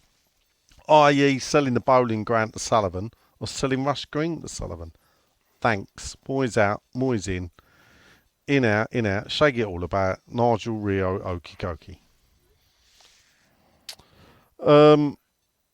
Well, neither of those happened, so it's a little bit. Yeah, it's a bit. You know, it was an open. I always remember Sullivan's reply to about, approaching 10 years ago about selling of Upton Park and why. And people believe there was something dodgy about that. And he says, imagine the screams that if I had actually bought it. Yeah. I mean, look, Barrett made some money out of it, but if you remember, it went to, who did it go to first? No, it was Galliard Homes. Galliard Homes bought it, right, for 38 million. Open auction, right? Oh, sorry, sealed bid auction. Yeah. Who put in the most? Galliard Homes put 38. Well, the rumour is they weren't the highest bidder. That's untrue, I got told. You sure? Yeah, absolutely. Right, okay. And said, if Spurs had put one in, we would be duty bound. The rules of it was sealed bid, done by lawyers. We'd have had to accept it. Right. But anyway, right? Rumours aside, conspiracy theories aside, Galliard Homes won it for 38 million. Public record, by the way. If you look at Land Registry, it will show you. And they flipped it for 40 million. Yeah. Now, they did spend some money on it. They did some surveyors fees, etc. They flipped it for 40 million to Barrett Homes. Yeah. But then how did the company that flip it make that profit? That is another question, That's and I don't that's want the to get one into thing that's liable. no, it's the one thing that's Bowling never been Phoenix, explained. No one has ever explained that. Yeah. But there are many reasons why that could be, and most of them have nothing to do with West Ham. Yeah. But the cost of what it was flipped for is on. I know, because I've looked it up just to bail him out. Is on land registry, and that is the legal. If a false amount of money is put on there, then I believe they can be prosecuted for fraud. Can they not? They can, which Yeah. is why I said we've got to be a bit careful what we Yeah. say. So I have some theories, but I'm not going to say it on a public podcast because yeah. those directors and Companies House and everything. But there is a conundrum there. But I don't think it involves West Ham or West Ham directors. Yeah.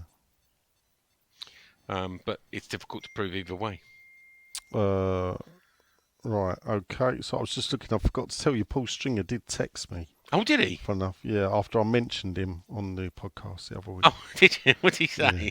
Well, he just sent me a GIF of someone pumping up footballs.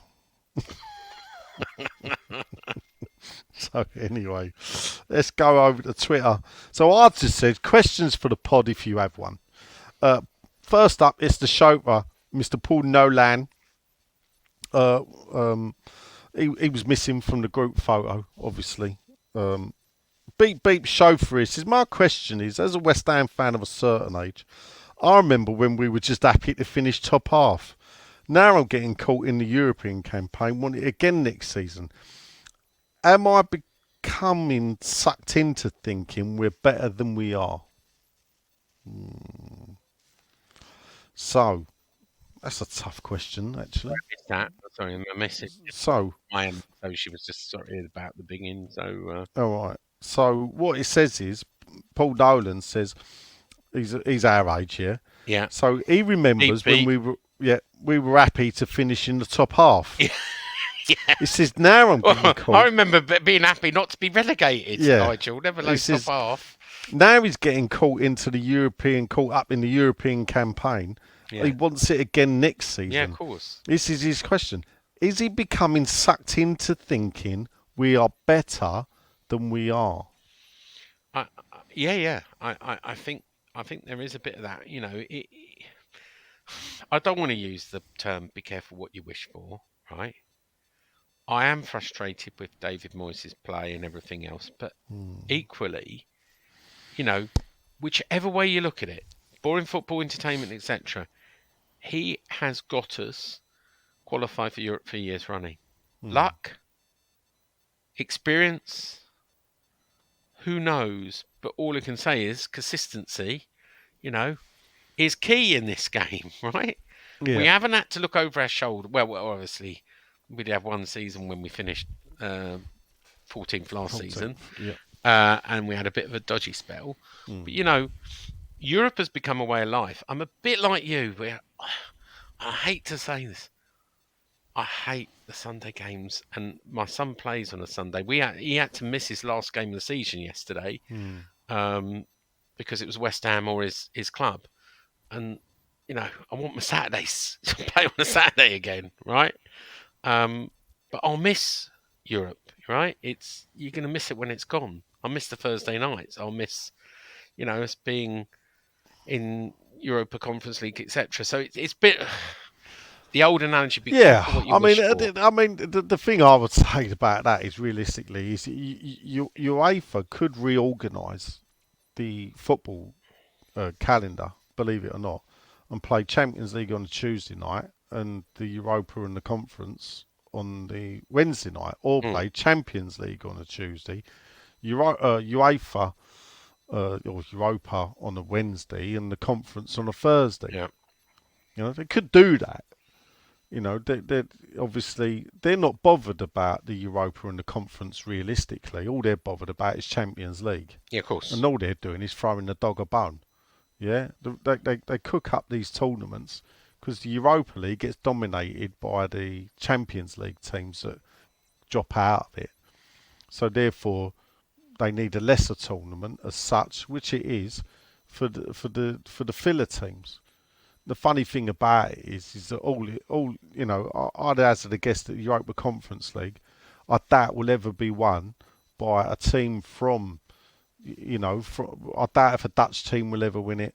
I doubt if I'd be surprised if a French team ever wins it. I think it'll be won by German, British, or Italian or Spanish teams. That's your lot. Yeah. No, So- I don't disagree. I just think my only concern, right, and look, I'm not going to complain if they do decide not to renew the contract as they did with Sam Allardyce. But I want to know who's coming in, right? Well, look, it's Still, not for us. I think, to I know, but Will Still could, you know, you could bring in. I mean, look at Pellegrini, right? You bring in someone but this who, is the on thing. paper, We looks could okay, say that. So and you get relegated next season. Right, And hold hold up. I don't want to be go. Look at what you know. I hate to say it, but I told you so. Next season we Pellegrini's get relegated. record in Spain was as equally, or if not better, than Unai Emery's. Yeah. What you Yeah. you mean after he went there? When he went No. to Before he came to West Ham, if you compared Unai Emery in Spain and Pellegrini in Spain, you know, Pellegrini he didn't win the title at Real Madrid, but won the most amount of points by a team not winning the title. Mhm. And I know you don't get a trophy for it, but it just shows you how good his team was. Yeah. And it took Malaga into the Champions League. You know? No, okay. So, All right. So but what I'm saying is, because Pellegrini's fouled, Unai Emery fouled at Arsenal, like it or not. He fouled at Arsenal. Imagine if we'd have then turned to Unai Emery. I bet you a section of the fan base would have got a bit snotty about that. Yeah. How about Sean Dyche, right? So be careful what you wish for. Sean Dyche is announced as the new manager for next season. Well, Is it? No. Look, I know Why? you're not one of these persons that get rid of Moyes at all costs. yeah. But if you're Nick or John or Len, No, but who this is is definitely this is, Moyes out. Yeah, but this and we is why say I don't Sean get. Dyche is taking over. Is that Yeah. fine? No, but that's why I don't. And this is the thing where I think fans of it. We don't get to pick and we don't own the club. we don't. We don't get to pick and choose who the manager is because we don't own the club. So all we can do, realistically, he says, and people will shout out, Sam Allardyce is back the man that's running the club, Yeah. or like the manager, and who picks the players. Sean Dyche. That's all we can do. Brady's You a know, big fan of Sean No, Dyche. I wouldn't be a fan of Sean Dyche. I think realistically speaking, I don't know. Is he an Allardyce? Do you know what I'd like? And I don't know if he would come to us. No. Gary O'Neill. Yeah, Gary O'Neill. There's a few in the Premier League. I think I would take. I'd take the Bournemouth manager. I'd take Gary O'Neill. Obviously Eddie Howe. I'd love Eddie Howe. I'd even take. Do you know what? Marco Silva. Silva. And I tell you what, I'd even have that Spanish Riola. Is it the Bournemouth manager? Yeah. You know, I'd even have him. I think there's a lot of managers there that can come in. Jurgen Klopp. He's available this summer.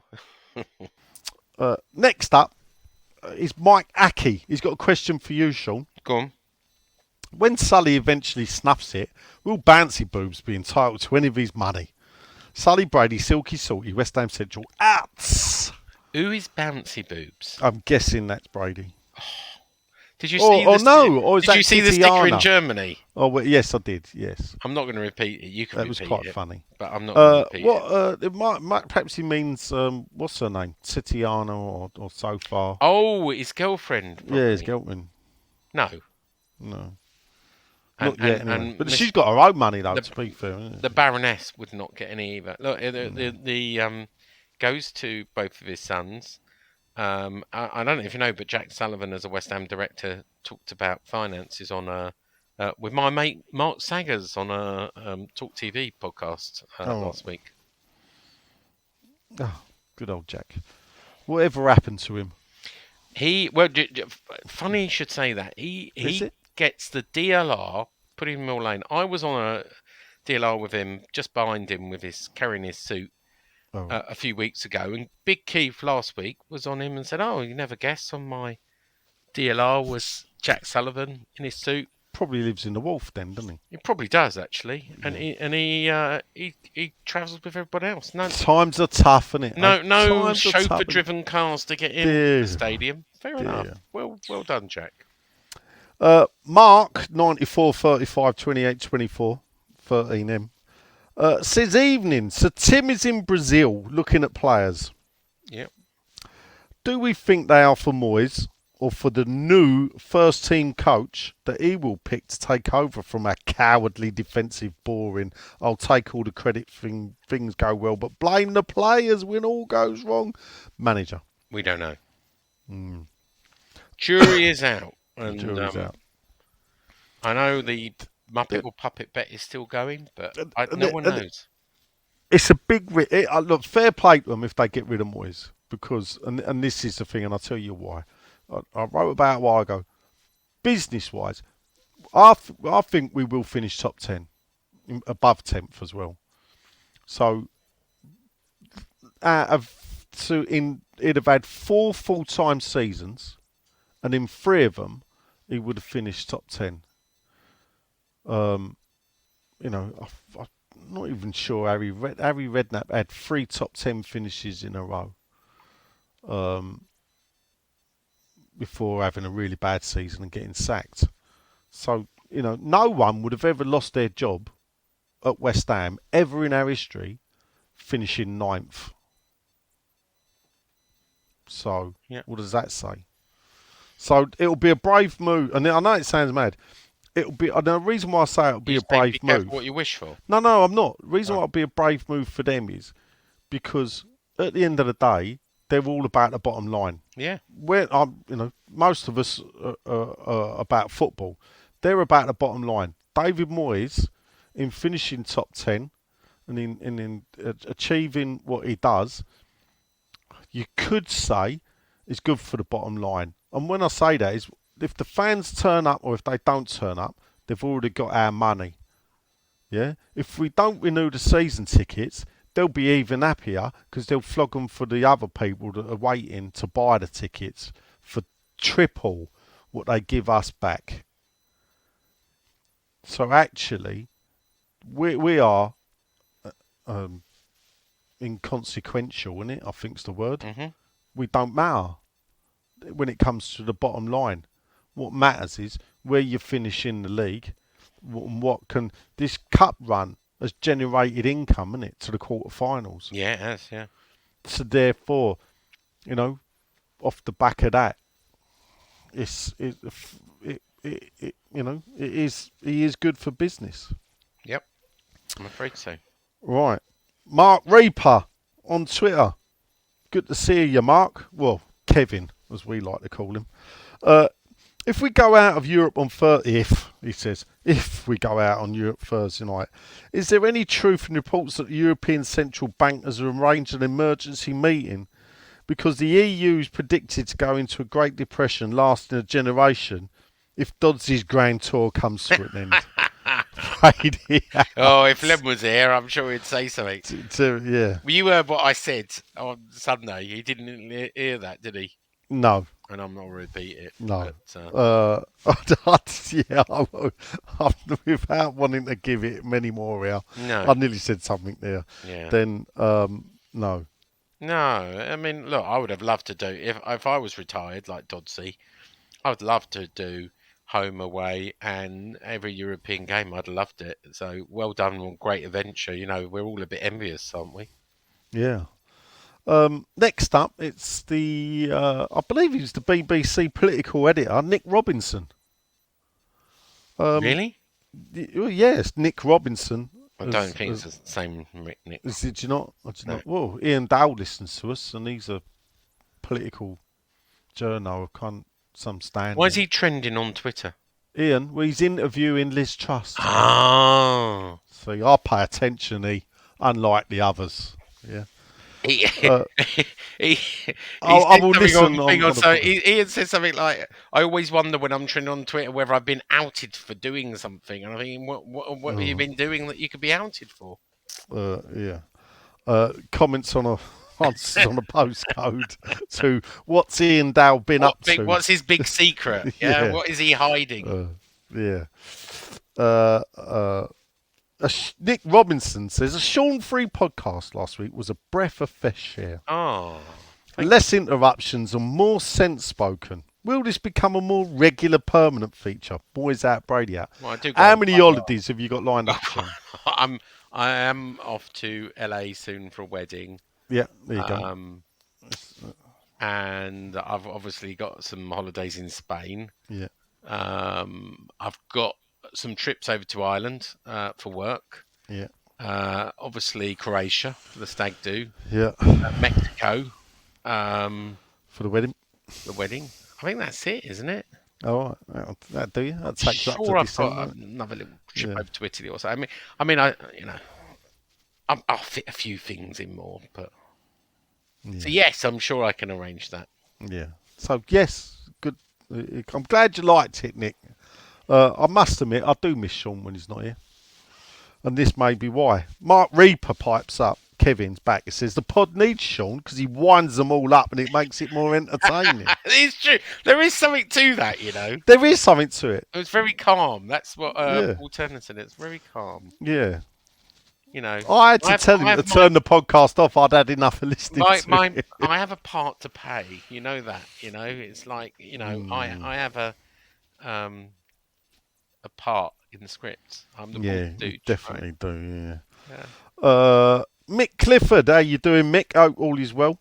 Don't forget to check out his fantastic book, which I'm peering round. I've got it here somewhere. The Shirts of West Ham United. Oh, you got a copy? Is it I signed? do have a copy. Yes, it is. Oh, nice. Evening, everyone. What's your biggest regret following us? Be it turning down a ticket, missing a certain game, or missing out on a piece of memorabilia, or anything else you wish you could turn the clock back for? Sean has more holidays than Santa. Brady out. I know what it is. Go on. Prague. What for you? I got offered a ticket to Prague, as you know. Yeah. I was in Spain. Yeah. And I was looking at the logistics. One of our listeners actually offered me a ticket, which went to someone else I knew in the end and passed it on to them. But I was so tempted to go from Spain and fly from Spain to Prague. And It would have been cheaper, surely. Huh? Would it not? It would have done, but I was only on a week holiday with the missus. And well, some would say, Sean, yeah, that including me, that's the damn sight poor planning. It was to plan that. I didn't really think that we would get through to the final, and No. that's why it's a big regret for me. And people said to me, "What, you had a ticket, you were already on holiday, and you know the missus would have got over it, right? You'd have disappeared for 3 days, but she got over it. But we're only there for 7 days, you know, and it was a very, you know, expensive penthouse.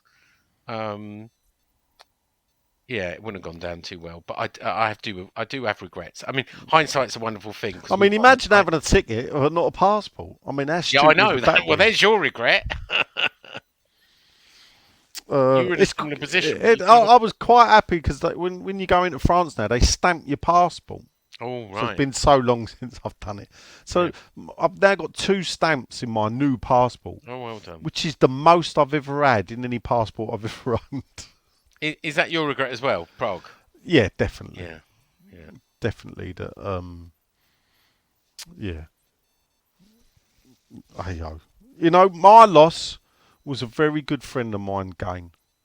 And I'm just pleased that he got to go to the game. Yeah.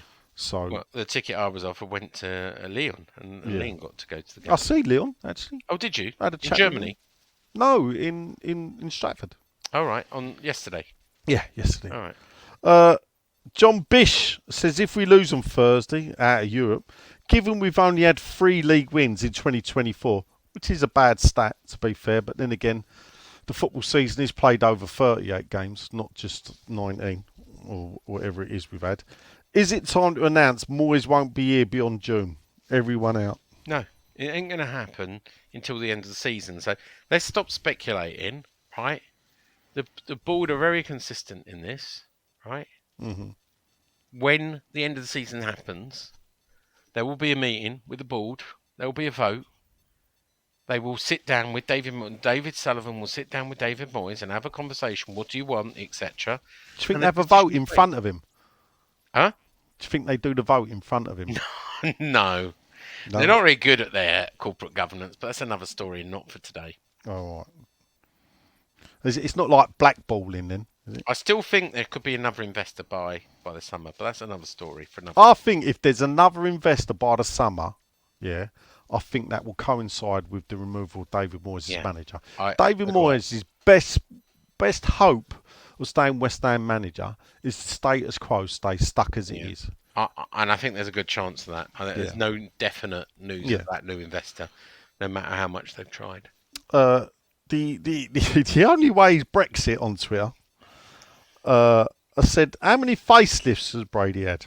I think her latest pictures, I know she's doing The Apprentice at the moment, has been quite airbrushed.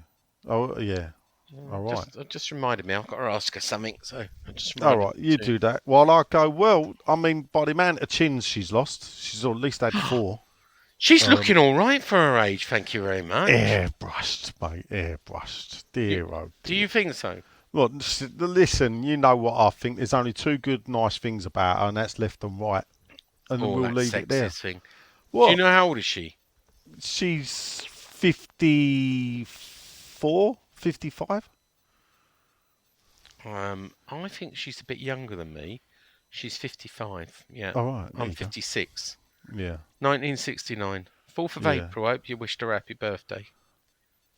Not sure, but if I'd have known on the 4th of April, I may have used that toilet roll that Dan Numbers, actually, who I met out, who I did meet out in Germany.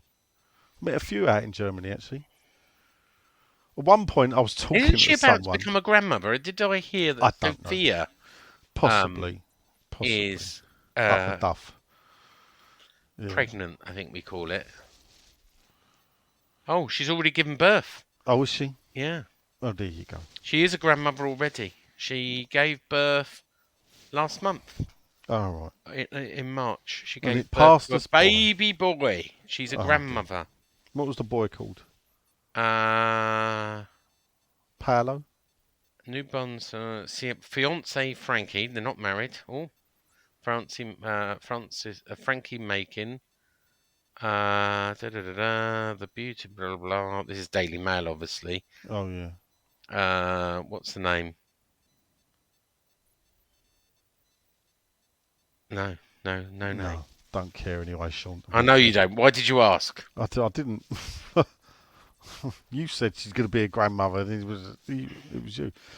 Next up, last one of the night. It's your mate. It's Gary Prince. Oh right, okay. He's got a question. Main reasons of why we are so shit this year. He's then covered it and put 2024. And what should we do before the start of next season to improve things? So why do you think we've been so shit this year, Sean? If you think we have. And what do we do to change it before next August?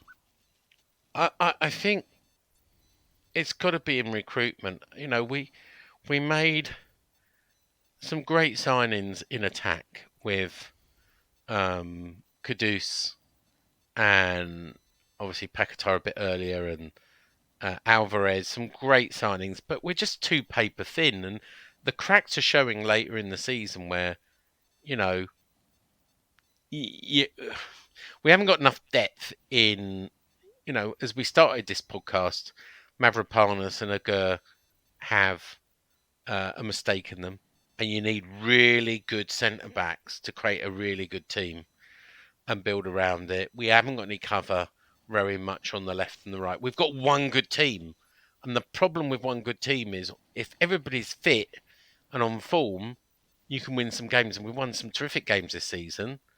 But you need that depth, and I think, you know, you can look back at the summer where, we decided to have a small squad, or David Moyes decided to have a small squad, and you can look back at the January where we spent our whole budget, or we didn't sign anyone else except for Calvin Phillips, and what a disaster that's been.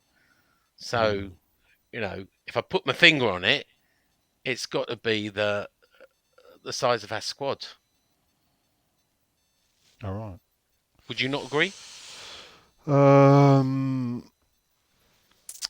Yeah, I think that's one of the big problems. Funny enough, I think the biggest problem actually is defensively we're poor. Yeah. And considering we're set up to defend by a supposedly defensive manager who was a defender. Zuma's our best defender, and he always gets injured. Yeah, it's just that.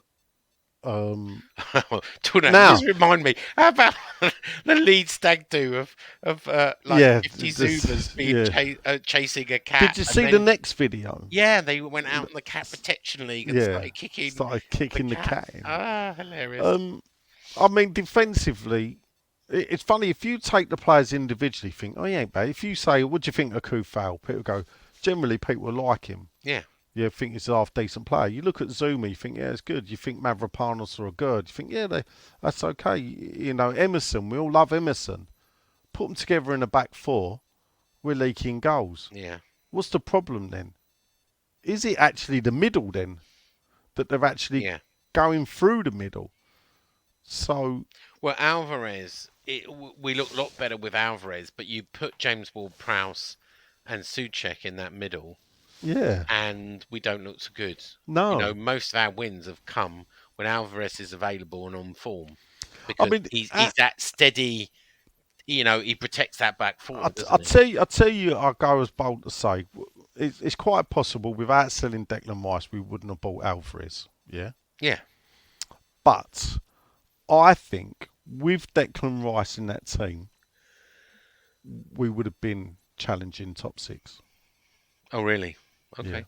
Yeah. But you're saying, hang on a minute, replace Alvarez for Declan Rice. Yeah. But have Paquetá, Kudus and Emerson, everybody else, yeah? Yeah. I do think that we would have had maybe 6-7 more points with Declan. Anywho. That's it. Predictions? Going to Palace away? No. Was never going to get a sniff near that one. And it's funny, we was talking about the tickets. That's a game I've gone to more times than me too. Than I might have to have a little sniff around for a couple of tickets. Nothing came up, and want to go if we can get some tickets? No, because it's Sunday, innit? Yeah. And I've got some family things going on. Going Chelsea away this year? No, it looks like I want to go Man City. Okay. So last game of the season, I fancy a bit of Manchester. See the Premier League trophy get handed over. Yeah. Lesser of three evils, in a way. So I think, yeah. And who knows? We might nick a European spot. You never know. But predictions. Predictions. Leverkusen first. Yeah, of course. Leverkusen and then Palace. I think 3-0 defeat. I think we'll actually open up too much and they'll pick us off. Yeah. I hate predicting a loss. I'm going to predict 0-0. I know that's not enough, but at least it's not a loss. But it's hard to see a way through. No, I predict a 3-0 win. There you go. And we go through 3-2 on aggregate. There you go. Danny Ings to the rescue. Danny Ings is going to score a hat-trick. Okay. We're going to win 3-0 and we'll go through 3-2 and break Leverkusen the hearts of their record. Okay. Palace, Yeah. Palace are, I mean, they beat Arsenal, didn't they? They beat Liverpool. In Liverpool. At Anfield. Yeah. Christ. We love playing people at the wrong time. Oh, I wish I could be more positive, but, I doubt Bowen's going to be back. I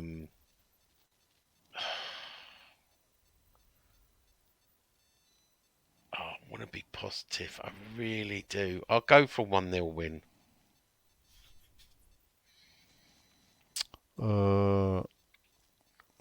Palace away.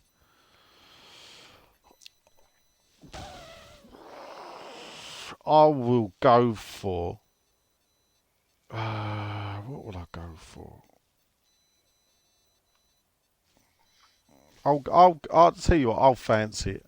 I'll go for a 2-1 away win. Maybe Bowen will be back. I mean, it is a mad stat for you. Yeah. Do you know in the Premier League? Obviously, West Ham's only won once in Anfield, not just in Premier League, in our lifetime, Sean. Yeah. Palace have won at Anfield in our lifetime, or in this century, 5 times. And I do wonder, why is it never us that does them results? I know. It's Talking of an not- interesting, as I follow Kieran Maguire, it was an interesting stat on X, Twitter, earlier. Yeah.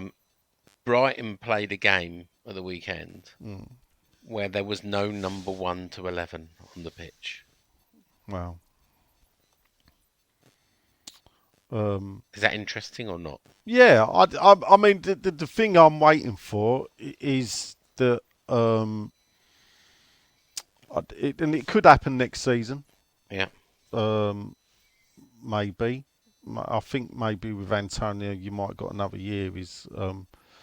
We're running out of players that played at the Boleyn for West Ham. Oh, yeah. So I mean, Cresswell will be off, won't he? Well, I'd imagine Cresswell would go. So who's left?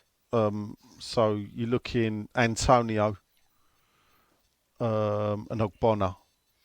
Now, if Ogbonna goes as well, we're looking at Antonio. Oh, yeah. End of an era. Anywho, we've been rabbiting on for 2 hours. And I know you've only just come back and from work and gone straight to a podcast. So we'll wrap it up for this week. Only one episode this week. We've sort of put a few questions in. Normal order will be, hopefully, Grumpy John will be back to talk about the wonderful away trip on a Thursday. Never know, we might even get George out of retirement for one game since he's going to, one podcast. Perhaps you should do OB, Sean. Get your dick. Oh, yeah, get my out. dick to phone out. Since George is going to be there. Yeah, and he's in the row in front of us. Yeah. I've got him in row 18. So, yeah. We could meet up before, during, and after. Well, they're taking half day. They're going on it. Oh, right. Blimey. Yeah, I'm not sure I'm doing that. Keith's going to do that as well.